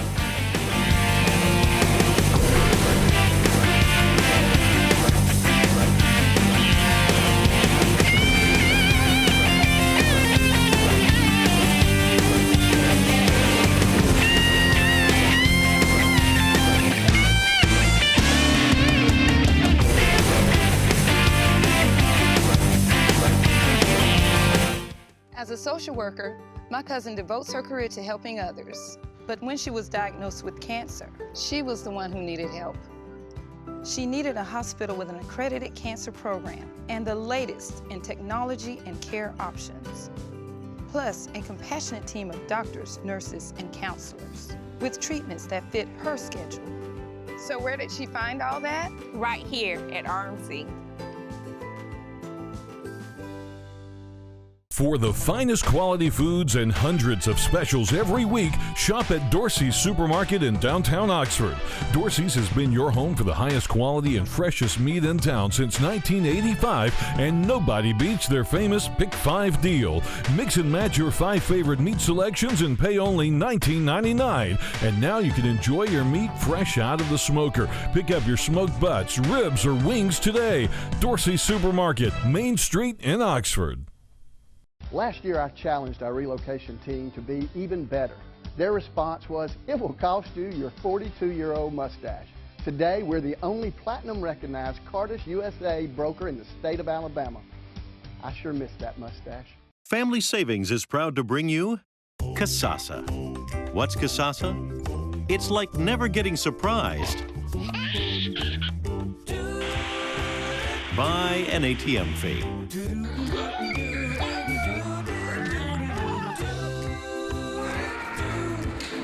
Bank local. 2016 Calhoun County Spring Jam, a final game of the Spring Jam underway. We are at halftime. We are a game between Pisgah and Pleasant Valley, brought to you by the Big Chief Drive-In in Glencoe. Right now, Pisgah has a 14-8 lead over the Raiders of Pleasant Valley, and Pisgah really showing a good look today. They got some big kids. They've got some really talented ball players. You know, we thought it would be interesting coming into this game because of the situation with Coach Jacks coming in just 2 weeks ago, but they've really proven here in this first half they've got the athletes that Coach Jacks has the athletes to work with, so it's going to be an exciting season next season if they play like they have been here in this first half. Absolutely. Pleasant Valley, as we mentioned, a lot of kids on the roster, a lot of kids out there, and as Coach Nix was just telling us, some of those kids, though, are just getting back into playing football. They got 19 seniors, but then the guys below that, some of them haven't played in a couple of years, so they do have some catching up to do. You know, a lot of enthusiasm in Pleasant Valley football right now, thanks to Coach Nix. But yeah, it's hard to get back in football after you've taken a couple of years off, and that's what this spring game's for. Give them opportunity, a little more practice for these game type situations. A lot of individual work in the weight room in front of a lot of these kids, getting in there, working out with the non-official workouts, things like that. When they can't work together as a team a lot, so there are things that they can do, though, and it's going to test these kids to see how serious they are about wanting to come out and play football. The weight room is very important in football. I know they'll spend all summer in there, and they've been in there, in their PE classes or whatever, spend a lot of time in the weight room. That's one of the most important parts of football because of the strength you have to have. Absolutely. Let's take a look at their schedule for the fall coming up for Pleasant Valley. They are going to see a lot of teams there. Gaston, Welborn, Ohatchee, Piedmont, West End, Glencoe, Randolph County, and Weaver. I don't see a week on that schedule there anywhere that they can take some time off. They're going to have to be on the nose with everything, every game there. You know, they have a tough region in that 3A Region 6. Of course, Welborn, we saw them play right here Thursday night. We saw Ohatchee beat Welborn Thursday night here in the Spring Jam. Both of those teams have a lot of talent. Then, of course, the defending 3A state champs in Piedmont.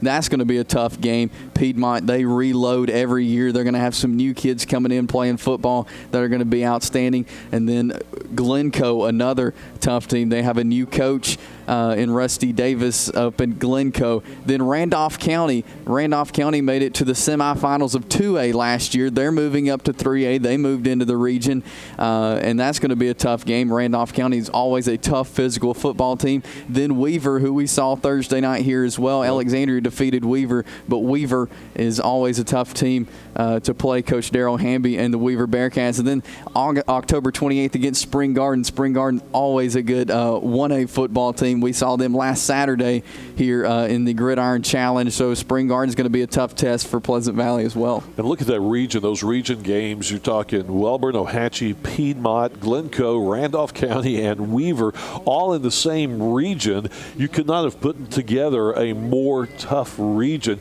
That region is going to be up for grabs every week. That's not going to be decided until the end of the season. And, you know, like we saw the state champs from last year, Piedmont, coming out of this region, and they had some tough games. The Piedmont-Glencoe game is always a good game. So the tough region, you know, prepared Piedmont for the state championship, playing those tough teams week in and week out. And that's what every team has to deal with in this 3A Region 6. Yeah, absolutely. Now, looking at the Pisgah schedule is a region we don't see as many of these teams down in this area, but they've got a tough one as well. Look, you know, being up in that area up there, Jackson and DeKalb County, their region consists of Geraldine, Plainview, Brindley Mountain, Sylvania, New Hope, and North Sand Mountain. So they're going to have a tough schedule ahead of them in the fall, too. And just like the other one, this is good football. You know, a lot of people around here, you know, might not know a lot about these teams, but all these teams on their schedule is good football. You find a lot of good football up there in DeKalb, Jackson County, around that area. Plainview is always a big rivalry game for them, a great opponent for them in Plainview. And then, you know, Sylvania, New Hope, North Sand Mountain always has good football. And then you see their last game of the season against Ohatchee, which is going to be a great game because we saw them the other night. Right. So a local team on their schedule, the Ohatchee Indians. They start off the season with the Section Lions on August 19th. And so, you know, even going out of region there for Section, Locust Fork, and Ohatchee, those are tough non-region games they're going to be facing. Absolutely. And both of these teams we've seen on both schedules, very, very tough schedules for the 2016 season. So this game right here that's going on behind us is really going to be a key to these seasons, getting this extra work in, this extra game time work in. If you are a fan of high school football anywhere in the northern half of Alabama, both of these regions we've been talking about are just loaded with teams that are recognizable teams that are in the playoffs, teams that are in championship contenders year after year after year, teams that are in the media because they're good ball teams and they win ball games. That's right. You know, a lot of these teams you'll be seeing, you know, come later November when it gets playoff times. Of course, four from each region will go to the playoffs, but still you'll see them, you know, up week 2, week 3, and maybe up into the semifinals. Let's talk about Pigskin Roundup a little bit as we're talking about high school football and the season coming up. Pigskin Roundup, of course, here on TV24, hosted by Mickey Shadricks and John Holder. That first game of the weekend, or the first weekend of the season, around August 19th there. That'll be our first show. And live every Friday night, 10:30 to 12:30, 2 hours of high school football action. We send shooters out to games all over East Alabama and Northeast Alabama and bring the highlights back. You're familiar with the show. This, I think John said this will be our 13th season yeah, of Pigskin Roundup. So you'll want to be watching for that when the season comes around. And in early August, we'll have our Pigskin Roundup magazine coming out as well. Going to be expanded a little bit this year. The team capsules going to have a little more detail, a little more information on the team capsules. So that'll be coming out early August. You'll need to keep an eye out for that. That's right. We're working on that right now. I've been getting with my teams, getting everything set for the magazine, getting the capsules written. So it's a lot of fun doing that, and can't wait for that to come out. High school football is a year-round effort here at TV24. Let me tell you that. A year-round effort. We're always either in the season or planning for the next season for Pigskin Roundup. We'll take another commercial break and come back in just a moment as we prepare for second half action here at the Calhoun County Spring Jam, Pisgah and Pleasant Valley. We'll be back in a moment.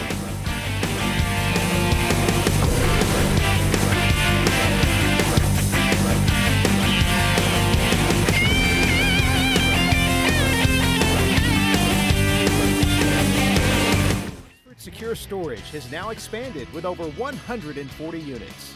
Oxford Secure Storage now has the largest selection of climate-controlled units in the area.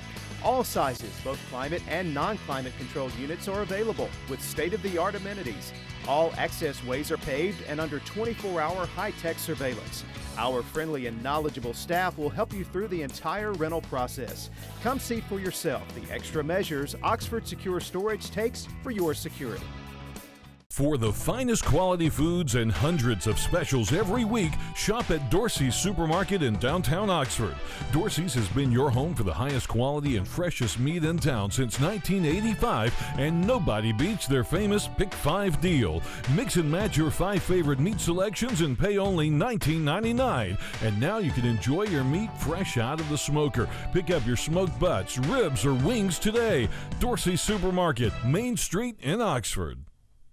Hi, my name is Reverend Jeffrey C. Williams, the owner and licensed funeral director of Anderson Funeral Services. At Anderson Funeral Services, we are compassionate and caring individuals committed to providing quality and professional service at affordable prices. We are where service begins and never ends, and love is what love does. Aniston Funeral Services offers affordable services to meet any need for all families. Aniston Funeral Services, 630 South Wilmer Avenue, where service begins and never ends.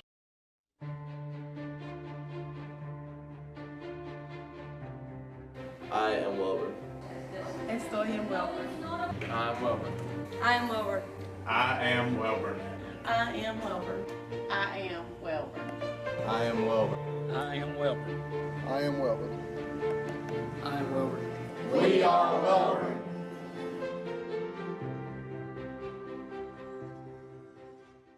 TV24's coverage of the Calhoun County Spring Jam is brought to you by Oxford Secure Storage and by Dorsey Supermarket.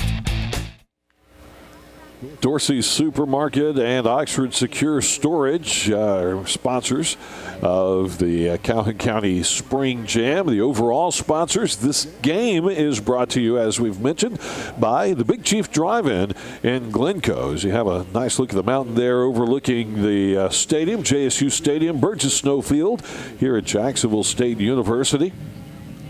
Great place to come for a football game, whether it be high school football in the spring or college football in the fall. And JSU season last year made it. It was tremendous to be here on game day. The biggest crowds ever all through the entire season for JSU this past season. And it was game day was exciting here on the campus at JSU. And I enjoyed spending several of my Saturdays coming up here and watching some JSU football. A lot of fun, a lot of excitement in the JSU football program now after, making it to the national championship game. And a lot of people here at Burgess Snowfield. That was fun to watch. All the people piling in here, especially in that Friday night game they had here in the playoffs. And great atmosphere here at Jacksonville State. And not only football, but the JSU softball team is playing today in the regionals. They'll play in just a minute. We'll try to keep you updated with that while we're here. Tough loss to Auburn yesterday in that first round of the regionals after going almost undefeated in the Ohio Valley Conference. Yeah, that was a great game. Enjoyed watching that one. Auburn snuck away with it 2-1 in the bottom of the seventh inning. That was a fun game to watch. But JSU will have their shot at Oregon State here this afternoon, and then they'll have another chance to play Auburn. So we know they can do it. So maybe they can pull that one out. Have to come out of the losers bracket and struggle their way, fight their way out to that regional title game. Back here at Jacksonville State University, we're getting ready to start second half action of the Calhoun County Spring Jam. As you look at the Pisgah Eagles on the sideline there. Now, what we've been told, the officials are talking to the coaches. I guess they're still working out some of the details of how exactly they're going to run the clock, kicking game details, things like that we're going to have some difficulty with. You see the girls there see themselves on the big video board, enjoying the video board here at Burgess Snowfield. But working the officials out there working out the details. We were told ahead of time that third quarter was going to be a junior varsity game. Fourth quarter would be junior high level kids coming in to get some action here as well. As you see the officials talking things over with Coach Jacks there from Pisgah. Nodding his head. Apparently he agrees with whatever they have decided. Trying to give everybody an opportunity to play here on TV, on the college field. Want everybody to get a little playing time. And obviously there's a concession stand open over there somewhere. Enjoyed some ice cream while we're watching the game.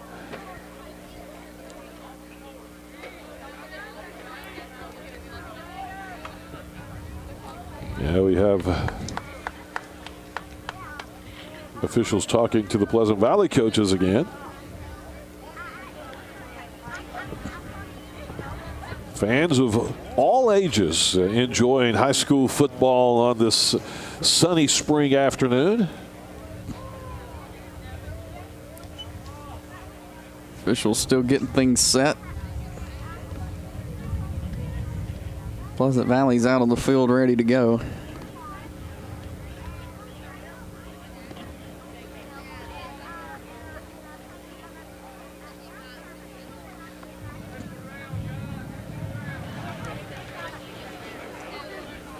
Pisgah coming out now as well. Are we going to do kickoffs? Are we not going to do kickoffs? Not really sure until we see what actually is going to happen. It looks like they are going to do a kickoff.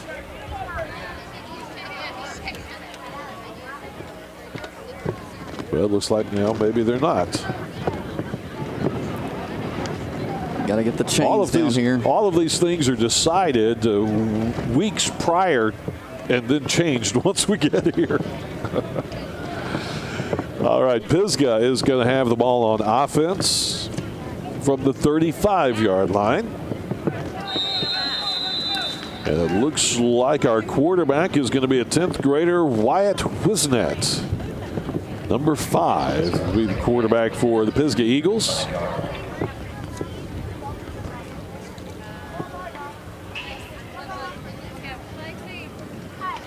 Wisnett under center. Tossed to one of his trailing backs.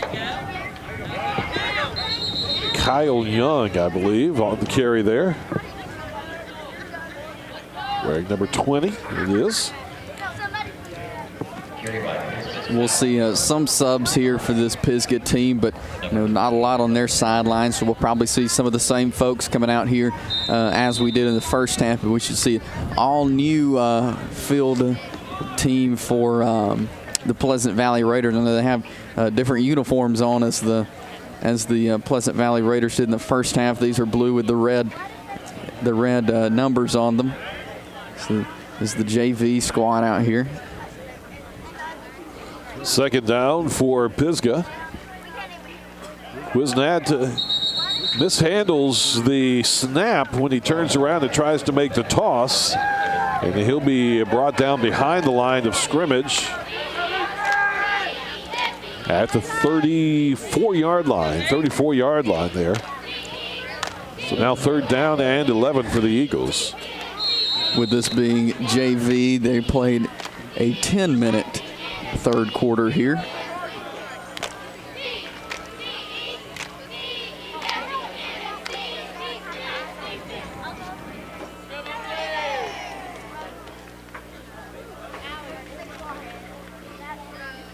Wisnett with the toss again to Kyle Young. Young will be a sophomore when school starts back in the fall.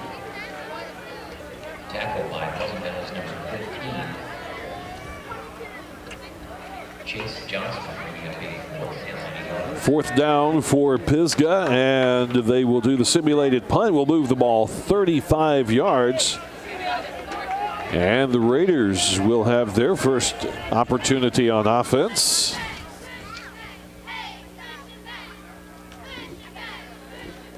And we'll see if we can determine. It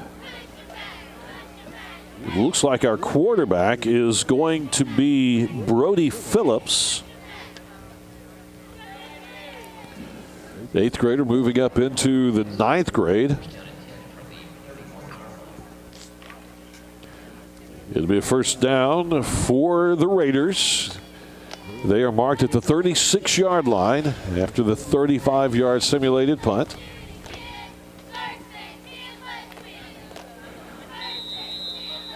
So Brody Phillips is your quarterback for Pleasant Valley.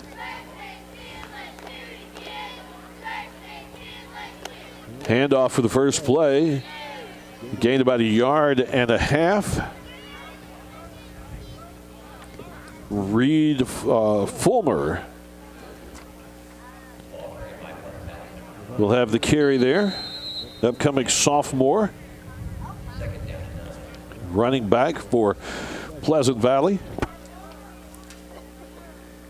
JV team's been putting just as much work in as the varsity, so they've been training hard as well, so it's good to give them a little time on the field as well.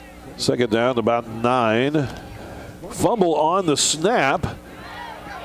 Phillips in some trouble, but he breaks away, comes to the near side, and turns it into a long gain down to the 39-yard line. Nice job of getting out of the grasp of the defense back there for what would have been a loss for Pleasant Valley. Great job to Brody Phillips there. He saw trouble coming. He was able to escape and saw the hole, broke loose, and gained some yardage for the Pleasant Valley Raiders, JV. First down for the Raiders at the Eagles' 39-yard line.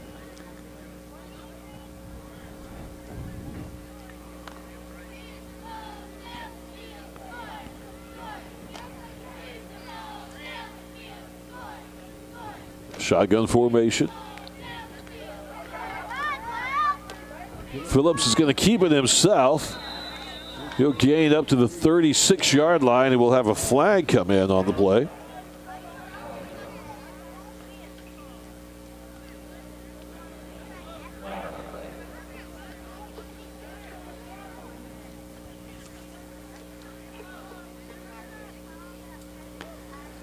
There'll be a face mask there on the defense, Pisgah.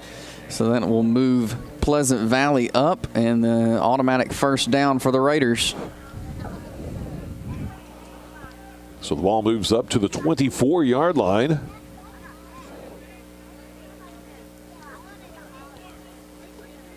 Brody Phillips at quarterback. His running backs are number 5, Reed Fulmer, and number 30, Jackson Hinkle. Wideouts on either side as well.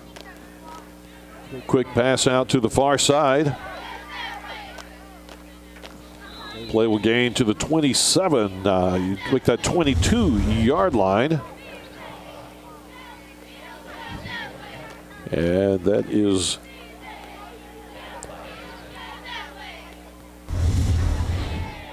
number 9, who is Matisse Miller. Matisse Miller wearing number 9 today. Broke a tackle. Good job by Miller there. Pushed through the defense and picked up more yards for Pleasant Valley. Second down and about 6 for the Raiders. Handoff to number 30, Jackson Hinkle.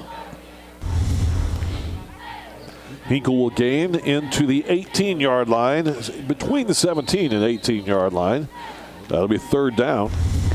These Pleasant Valley running backs doing a great job of seeing the holes, seeing the openings, and pushing right through them. They're getting the little yardage, but they're picking up the yardage as they can. Third down, about 3.5 to go. Fumble on the handoff. I think Pleasant Valley's going to keep it, though. It was recovered there by number 40, Dakota Parr.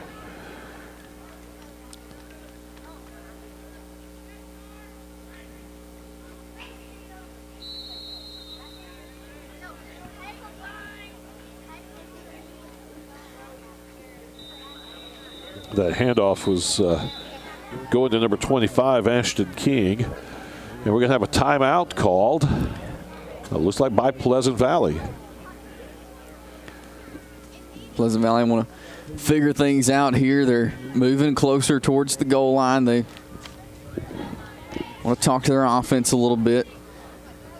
Brody Phillips doing a great job, being very smart at quarterback. And we'll see what they've got planned here. Fourth down for the Raiders. Want to think about it a little bit. They're on the 20-yard line with the simulated punting type situation. No room to do the simulated punt here. Junior varsity not very likely to kick a 37-yard field goal. So you got to have just the right play to come up to gain at least 6 yards on this fourth down situation for the Raiders.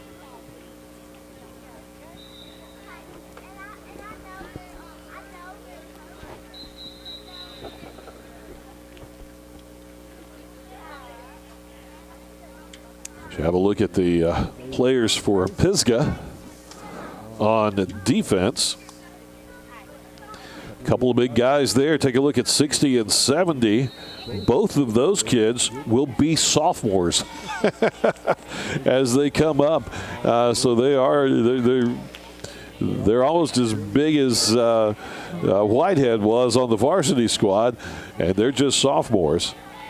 Wisnat looks to throw. He's going to get hit just as he lets the ball go, and he'll be intercepted by number 22, Tyler Bell, for the Eagles.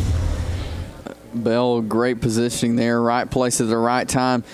Phillips knew pressure was coming. He just kind of threw the ball up there, and Bell was right there to make the interception.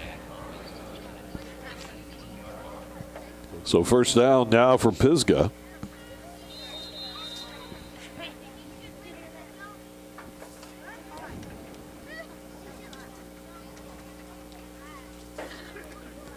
Wisnat, the quarterback, Wyatt Wisnat, number 5.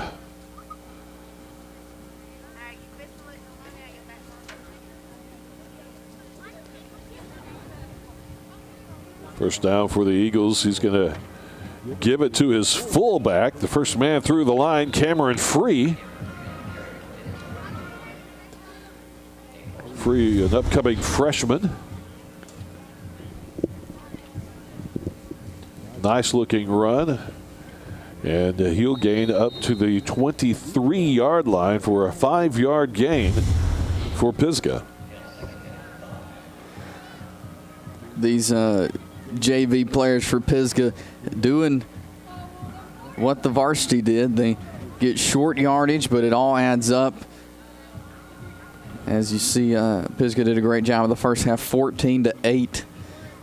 Pisgah varsity led in the first half. Again, the handoff there to Cameron Free, and they can't bring him down. He breaks free from the crowd, goes all the way out across midfield to the 49-yard line. Look at this. They give the ball to him. They wrap him up right at the line of scrimmage. No gain, but he wiggles his way free and breaks that one for a nice long first down run all the way to the 49-yard line. I mean, they were all over him there at the line of scrimmage. He couldn't get anywhere, but great job there by number 32, Cameron Free, for breaking free and heading downfield. First down for Pisgah, right at midfield. Again, the handoff to the fullback. This time it's number 25, Landon Hawkins. And Hawkins will pick up a first down all the way at the 38-yard line. 11-yard gain on that play. Coach Anthony Jacks has definitely inherited some great running backs as he arrives here in Pisgah. We've seen a lot of great of good stuff from the run game here from the Eagles. You don't see a lot of this quarterback under center, strong running game football anymore in high school football or college football for that matter. First down, again, handoff right up the middle to the fullback, Landon Hawkins. Hawkins will gain 3 to the 35-yard line to bring up second down. Our sponsor for this game, Big Chief Drive-In in Glencoe. After the game today, it'll be a great time to head up toward Glencoe. Make a stop in at the Big Chief Drive-In and enjoy some great food up there at the Big Chief. Maybe some ice cream, milkshakes, that kind of sweet treats as well.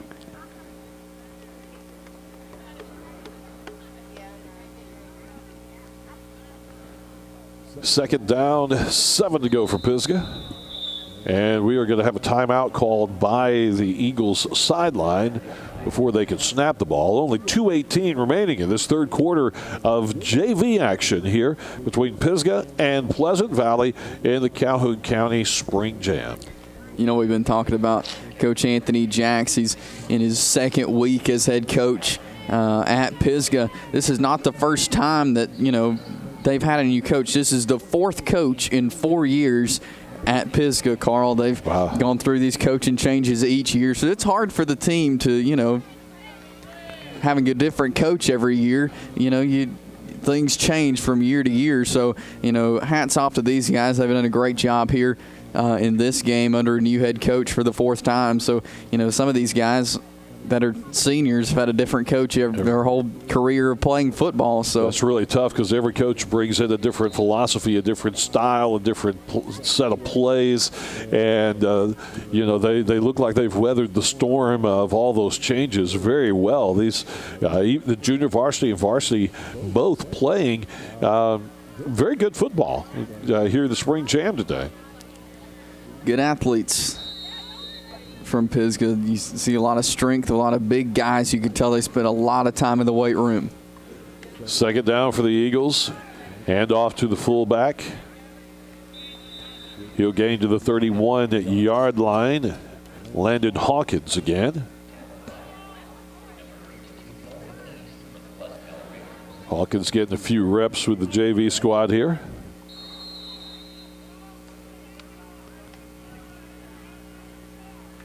Third down and 3 for Pisgah. Inside 2 minutes left in the quarter.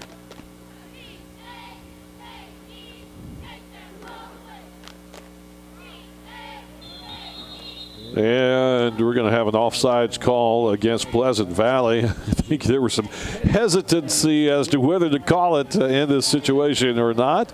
But the flag goes down and the play is the penalty is called. We'll move the ball up 5 yards.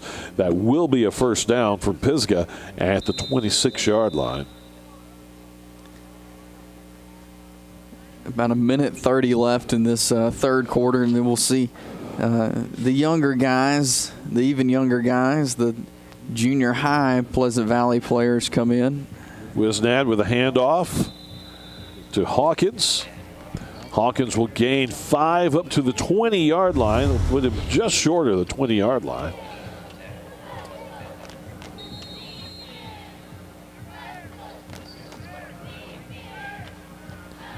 This just, I guess, what we would call old-fashioned hard-nosed football. Give it to the fullback, let the fullback do the work. That's what we're seeing a lot of right now from Pisgah. And, you don't always see that anymore. Some of the local teams, Alexandria, Welborn, those type teams, do a lot of running. But Pisgah is definitely playing that hard-nosed football.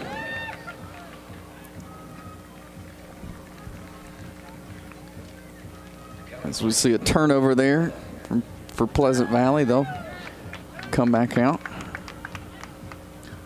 Fumble on the play by Hawkins.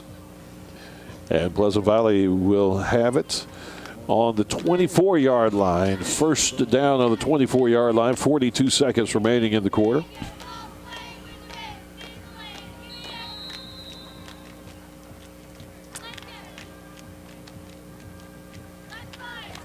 The Raiders are back on offense. Again, Brody Phillips at quarterback.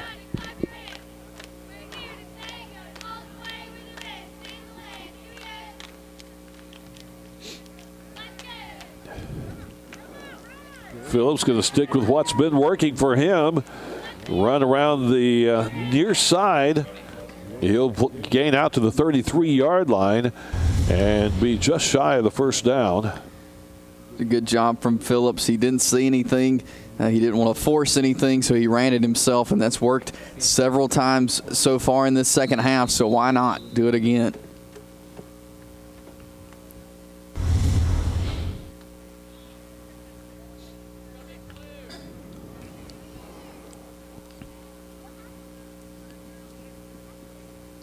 Second down, little hair over a yard to go, and we're going to have whistles blown just as the ball is snapped.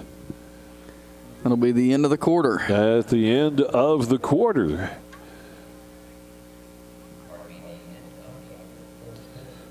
So at the end of the third quarter, between Pisgah and Pleasant Valley, it looks like we're going to see some of the same guys stay out there at this point. So 14-8 is our score as we go to the break. Fourth quarter action coming up in just a moment.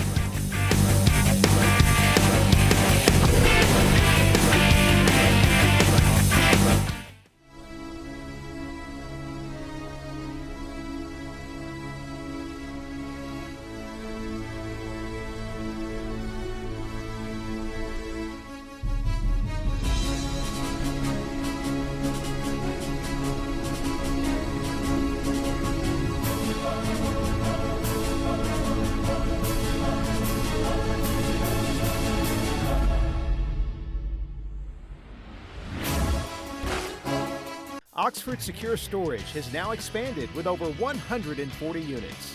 Oxford Secure Storage now has the largest selection of climate-controlled units in the area. All sizes, both climate and non-climate controlled units, are available with state-of-the-art amenities. All access ways are paved and under 24-hour high-tech surveillance. Our friendly and knowledgeable staff will help you through the entire rental process.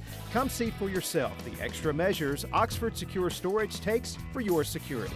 TV24's coverage of the Calhoun County Spring Jam is brought to you by Oxford Secure Storage and by Dorsey Supermarket. Welcome back in to the Calhoun County Spring Jam. As you see the Pleasant Valley cheerleaders throwing out those Core Sports touchdown T-shirts. A very, very popular part of high school football in East Alabama as we take those T-shirts out to the Spring Jam, and all of our camera guys take them out during the fall, during Pigskin Roundup, and throw them out at the football games there. They're 13 years worth of T-shirts around East Alabama. Very coveted items there. People always love when we bring the touchdown T-shirts out with us on Friday nights and have the cheerleaders throw them out. It's a lot of fun, and everybody loves those T-shirts. So as we start fourth quarter action, JV action here. And a few junior high thrown in as well. You can see Pleasant Valley side, you see some white helmets out there and some jerseys that don't match everything else. We're seeing 8 minutes on the clock again since we have junior high and junior varsity players out there. Pleasant Valley second down on offense. Phillips with the handoff. Nice long run to number 32. I think that's going to be Colton East. Colton East wearing number 32 there with a nice run, getting him all the way down to the 33-yard line for a first down for the Raiders. Great run that time, and he saw some open space, took it. Great blocking by his teammates. You see he ran into some trouble there, but backed up and went opposite field and has great field position now for the Raiders. First down at the 33-yard line, at the Pisgah 33-yard line. And you're seeing a quarterback, Cameron Green. Cameron Green, this is definitely junior high. He'll be an 8th grader coming up in the fall. First down at the 19-yard line for Pleasant Valley. And we can see Coach Nix with all this excitement about football at Pleasant Valley, all these kids from all different age and grade levels coming out to play. He has got a pretty good future ahead of him there at Pleasant Valley. Absolutely, and like we've been talking about with Pisgah, Pleasant Valley has some great running backs as well. You see right there Cameron Green, a great run there by him. You saw the previous play, another great run. So great running backs, great running game for Pleasant Valley's JV and junior high here. So first and goal for Pleasant Valley at the 6-yard line.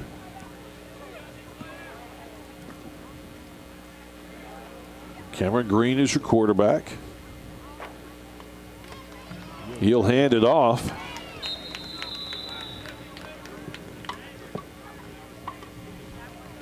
And let's see if we can figure out Hunter Sally. The running back there, number 16 on that carry. We're going to start seeing a lot of different players, maybe changing positions a little bit, but we'll see a lot of these. We have a big roster here, so we'll be seeing a lot of these players, and hopefully we can identify them for you. Also seeing number 2, Octavius Sharkey as a running back. A bad snap there. but going to be turned into a pretty good gain up to the 1 yard line. They're going to mark him at like 6 inches outside of the end zone. Cameron Green got some pretty good field vision there of once he gets the ball, deciding where to go, finding the open lanes, finding room to run. Very talented skill player there for Pleasant Valley, pushing him all the way down to about the half-yard line. That's his second great run right in a row for the Raiders. Right on the goal line, the nose of the football almost touching the goal line. Green takes the snap, and we'll have flags, or whistles at least, just as the ball is snapped.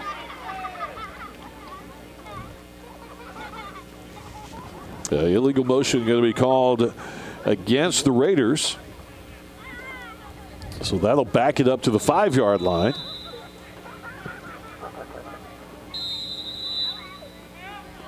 And a timeout going to be called by Pisgah. Moving fairly quickly so far through this fourth quarter, 2 minutes into it, due to some great runs there by Cameron Green and the Pleasant Valley Raiders, starting off this fourth quarter pretty strong, and then had a penalty, moved them back to the 5, but the way Cameron Green and those running backs have been running, they should be able to fix that real quick here on third down. I bet he is watching our live stream on his mobile app right now. Definitely. Watching himself on TV on the live stream that you can find at TV24.tv or on live stream. The live stream app. Look for WEAC TV24 to find the live streams there. And these games are going to be replayed on TV and will live online in our on-demand section of our website. It will all be posted over the next couple of weeks. So all the games from the regional Gridiron Challenge of last week, the Calhoun County Spring Jam of this week, you will find all of those games online, posted over the next 2 or 3 weeks on demand on our website. And I'm sure if you tune in the primetime news, Gerhard will have some replay times of when you can catch these games. Touchdown from Pleasant Valley. Cameron Green keeps it himself, a 5-yard run for the Raiders. Gets a nice block there by number 16. And working well together there for junior high, junior varsity. 16, he pushed his defender in just the right direction, and as we said, with Green with nice field vision of seeing what's going on, saw the direction the block was going in, cut back behind the block, and goes right in for the touchdown. If you give him any room, if you give Cameron Green any room, he's going to turn it into positive yardage and possibly even a touchdown or get very as close as you could to it, because Cameron Green already is an outstanding athlete. Going for 2, and he is going to be caught at the line of scrimmage, so the 2-point try is no good for Pleasant Valley. Let's look at the touchdown again. As you see, there was a couple of blocks in there, just the right place. These are the plays leading up to the highlights of the drive leading up to the touchdown. Here comes the touchdown. Fought his way right into the end zone. Just pushed him out of the way with his shoulder and got himself those 6 points.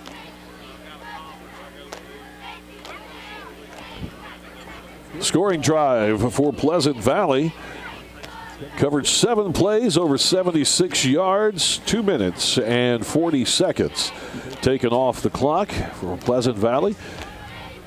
That puts the overall score between both varsity, and junior high tied up at 14 between Pisgah and Pleasant Valley here at the Spring Jam.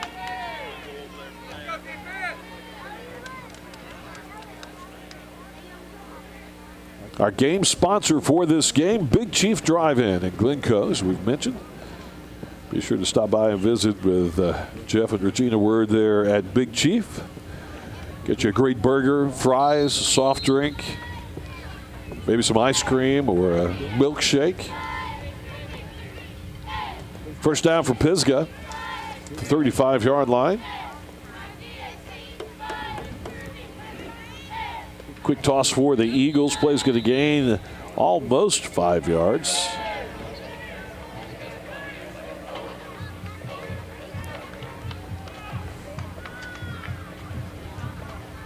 Looks like Jared Wilkes on the carry on that toss.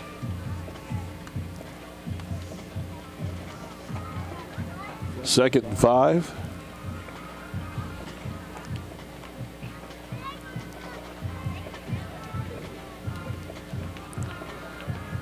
Quarterback under center. The toss again to Wilkes. This Colton Chadwick, who is at quarterback on this series. He saw the hole there. He took it, was able to push himself a little farther. As we take a look at this replay, he saw an opening, and then some defenders piled up on him. He was able to push, grab about 3 or 4 more yards, and get the first down there. Couple of fumbles. He'll learn to hold that football a little bit tighter to his body, too, instead of holding it out there like he was. First down at the 50-yard line for Pisgah. This time handoff goes to the fullback, Cameron Free. And Free will gain 7 all the way to the 43-yard line.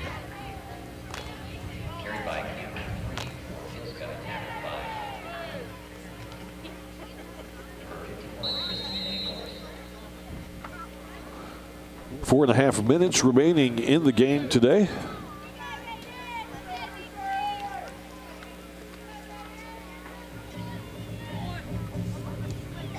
Second down for Pisgah.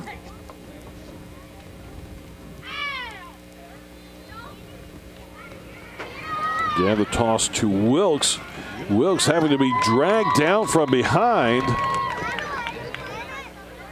Great job there. Great run from Wilkes. Let's take a look. He ran into the defender, but pushed himself up, kept going, and they had trouble bringing him down. It'll be a first down for Pisgah at the 18-yard line.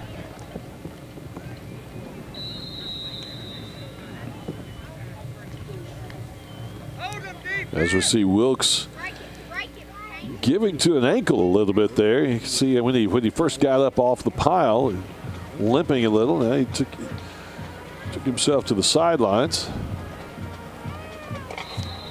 Another handoff up the middle for Cameron Free.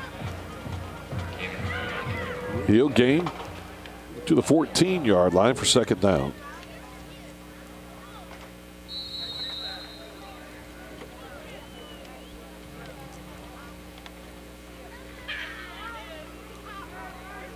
Quarterback there, Colton Chadwick, will be a freshman when school starts, number 11.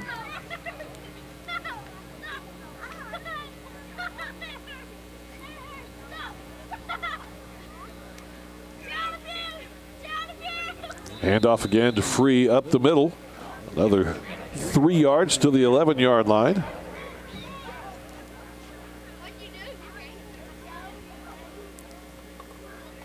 Inching their way closer.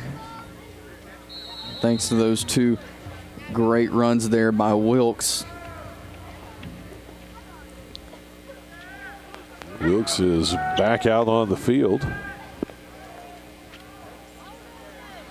So look for them to try a toss to him again. And they do. Takes it to the far side. Gets enough for the first down. Pushing toward the 5-yard line. And I think that's where they'll hold him up. They'll mark him, his forward progress stopped at the 5-yard line. So first and goal at the 5 for Pisgah. Smart football players. We take a look at this replay here. He stopped. He saw the defender coming. He stopped, went around him. And I'm telling you, he's a tough football player to bring down.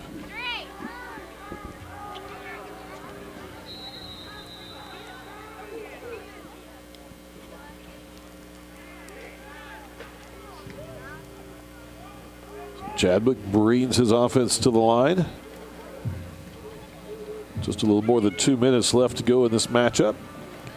Handoff to Cameron Free. Free will gain about 2 yards. I believe he'll make it to the 3-yard line.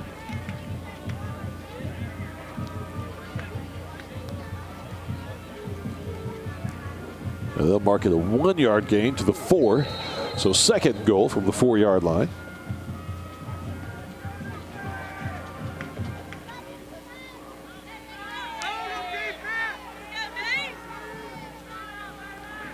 Pisgah from up in North Alabama, Jackson County, participating in our Calhoun County Spring Jam. We appreciate them coming down for that to fill out our teams.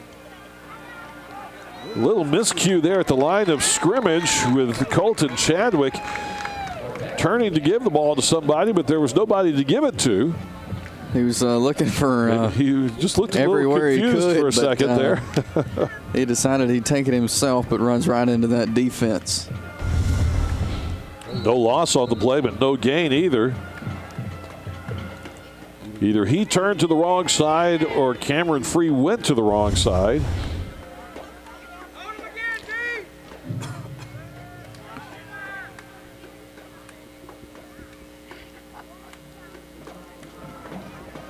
Toss goes to Wilkes again, and Wilkes is going to power it on into the end zone for an Eagle touchdown.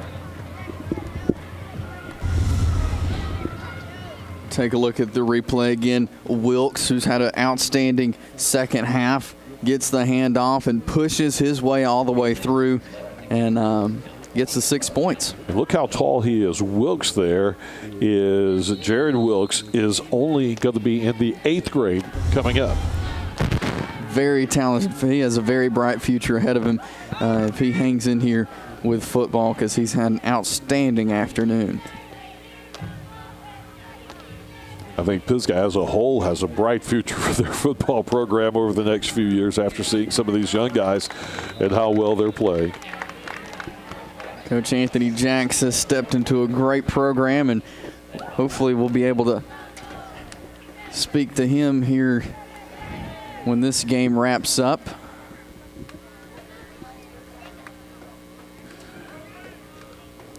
The 2-point conversion try was no good for Pisgah. So with no kickoffs in the Spring Jam, we'll put the ball at the 35-yard line for Pleasant Valley one more time, and they'll have about a minute and a half or so. Just less than a minute, 49 seconds on the clock. We'll probably see some deep passes here. They're working on their end of the game situations. They're down by a touchdown, and we'll probably see some long passes from them, trying to get back into a great practice for end game situations.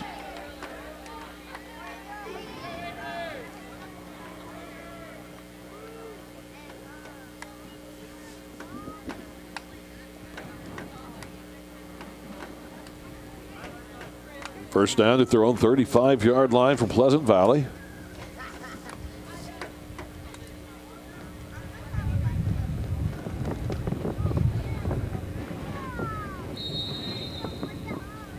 Looks like Brody Phillips at quarterback again this time. Phillips going to keep it for himself. And he's going to be caught by Wilkes. There's Wilkes again, this time on defense. Jared Wilkes doesn't let the quarterback get around the end there. We'll play a lose back to the 31-yard line. Pleasant Valley will call a timeout there. Probably wasn't exactly how they had drawn that play up, so they'll try to make some corrections.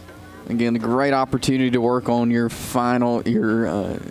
game time situations that you would do at the end of a game when you're down by a touchdown. This is a perfect opportunity to work on those situations right here, and that's what Coach Nix and his staff are doing down there. They're preparing these guys for what's going to happen in a real game with 42 seconds left and you're down by a touchdown on the opposite side of the field. So great practice here for the Raiders. Watching the clock, managing the clock. practice for the coaches as well, because it's the coach's job to manage the clock, manage his players, manage the team, get the plays in and out quickly.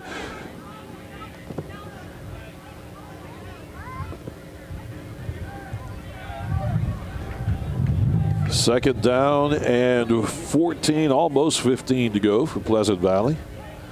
42 seconds on the clock. At the end of the game, we'll be going down to the field to talk with Coach Jacks from Pisgah. Cameron Green in at quarterback again, and he is going to actually lose about a half yard. He's shaking up a little bit on the end of that play. He's going to come off limping.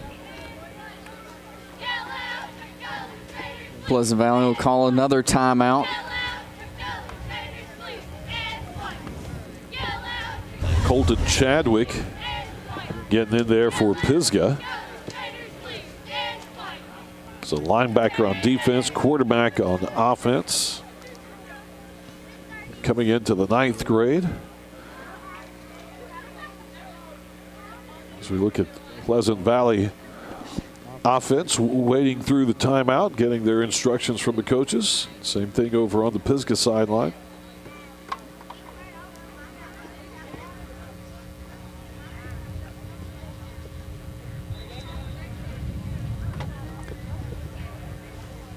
.32 seconds left, and Pleasant Valley's called 2 timeouts right here in a row after 2 run plays. And they've got about 3rd and 15 to pick up the first down.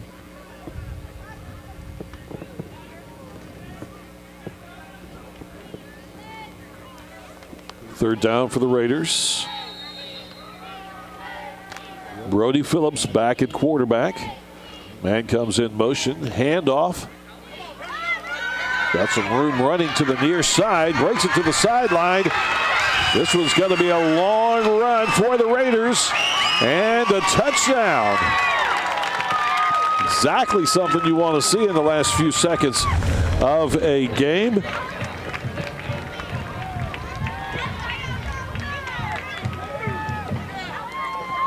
Great job there by the Pleasant Valley Raiders. That's exactly what they drew up in that called timeout there. You couldn't have done it any better right there. Number 22 is Kason Ferguson. Nice long run there for Ferguson.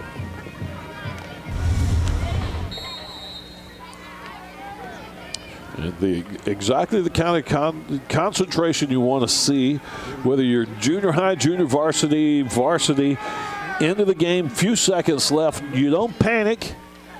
You play the game. Keep playing the game. The 2-point conversion is good.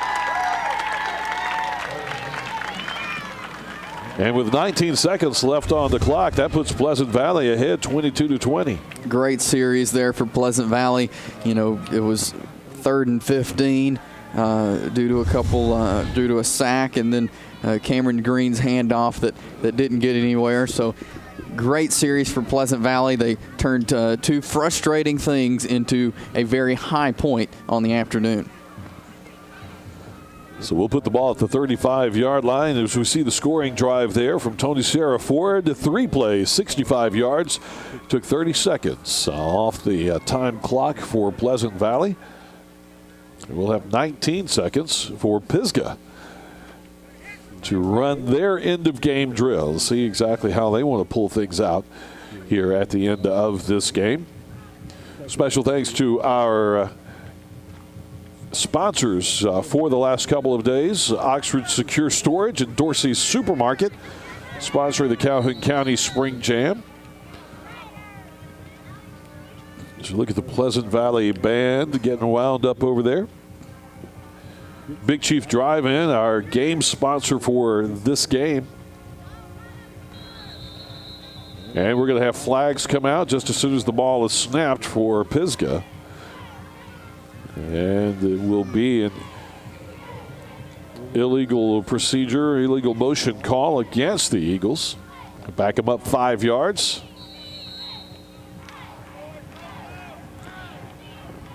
.19 seconds down by 2. Let's see what Pisgah will do here in the final 19 seconds. Colton Chadwick at quarterback. Cameron Free at fullback again. This time a toss to Tyler Bell. Bell gains to the 31-yard line, which is basically right back to the line of scrimmage. It'll be a timeout, Pisgah. 11 seconds left.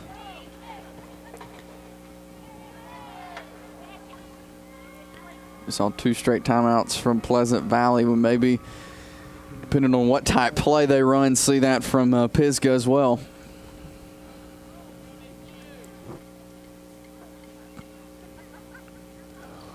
The final 11 seconds of the Calhoun County Spring Jam for 2016. Looking for another big spring season next year, of course, with our Regional Gridiron Challenge and the Calhoun County Spring Jam as well. Both of which have turned into really, really big events with the Regional Challenge, teams coming from all over the state to participate in that. A lot of great football has been played right here over the past 5 days. Fans enjoying the game for sure.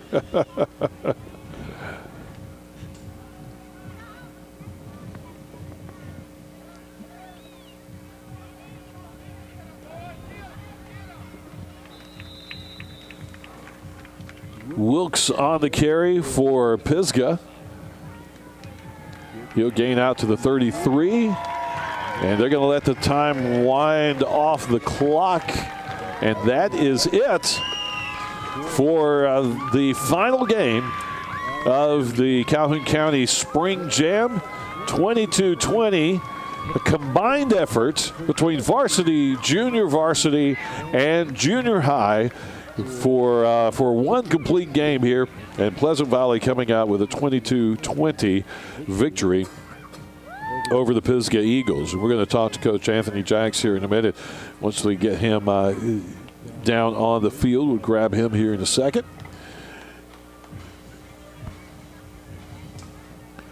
Jason, nice looking football game for the final game here, and both teams got plenty to look forward to. And in the upcoming years, as we see some of the young guys these last couple of quarters, lots to look forward to. Look at all these players on the field. There are a ton of players out on the field at this point.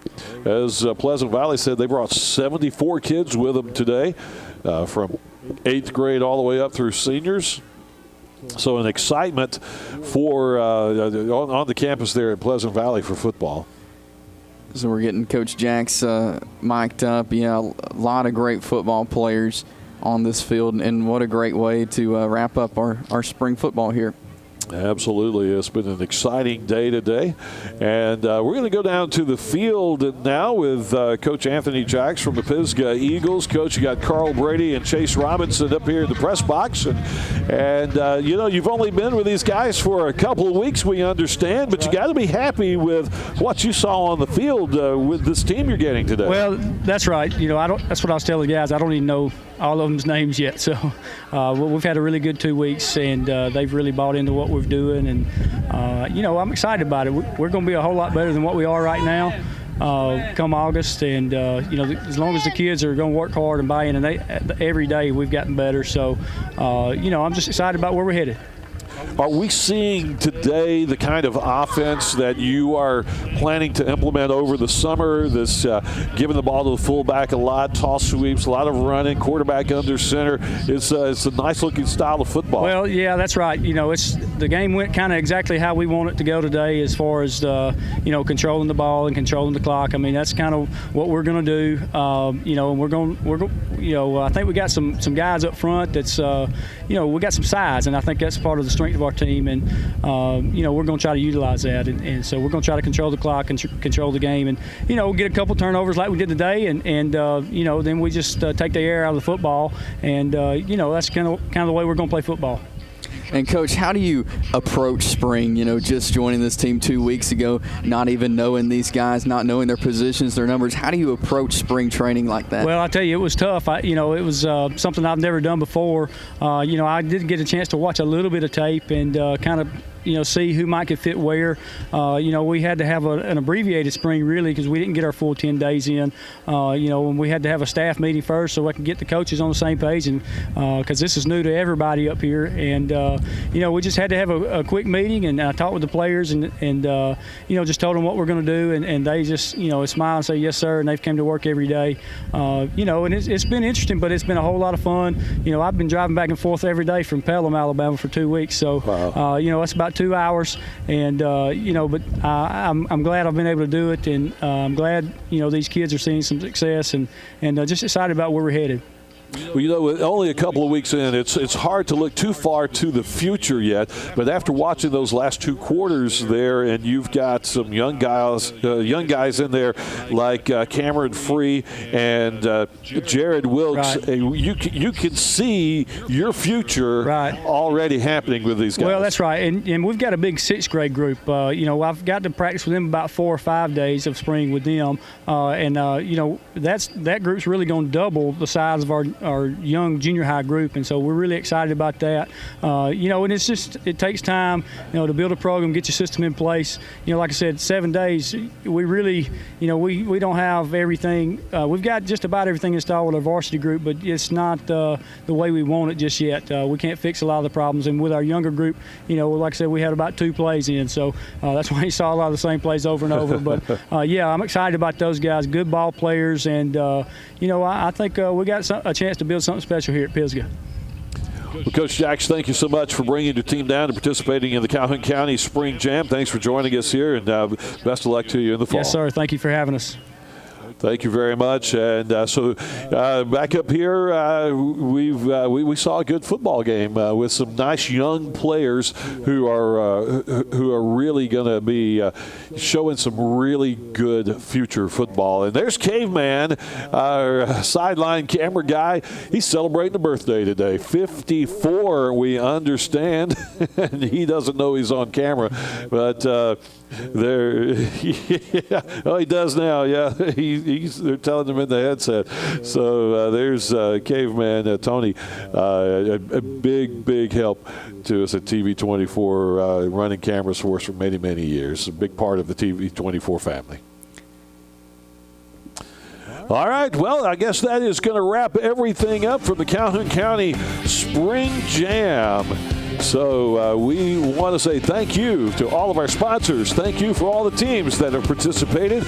And a big thank you to the entire crew working over the course of 5 days, over 2 weekends, to bring you live high school football action with the Calhoun County Spring Jam and the Region Challenge. We'll see you again in the fall.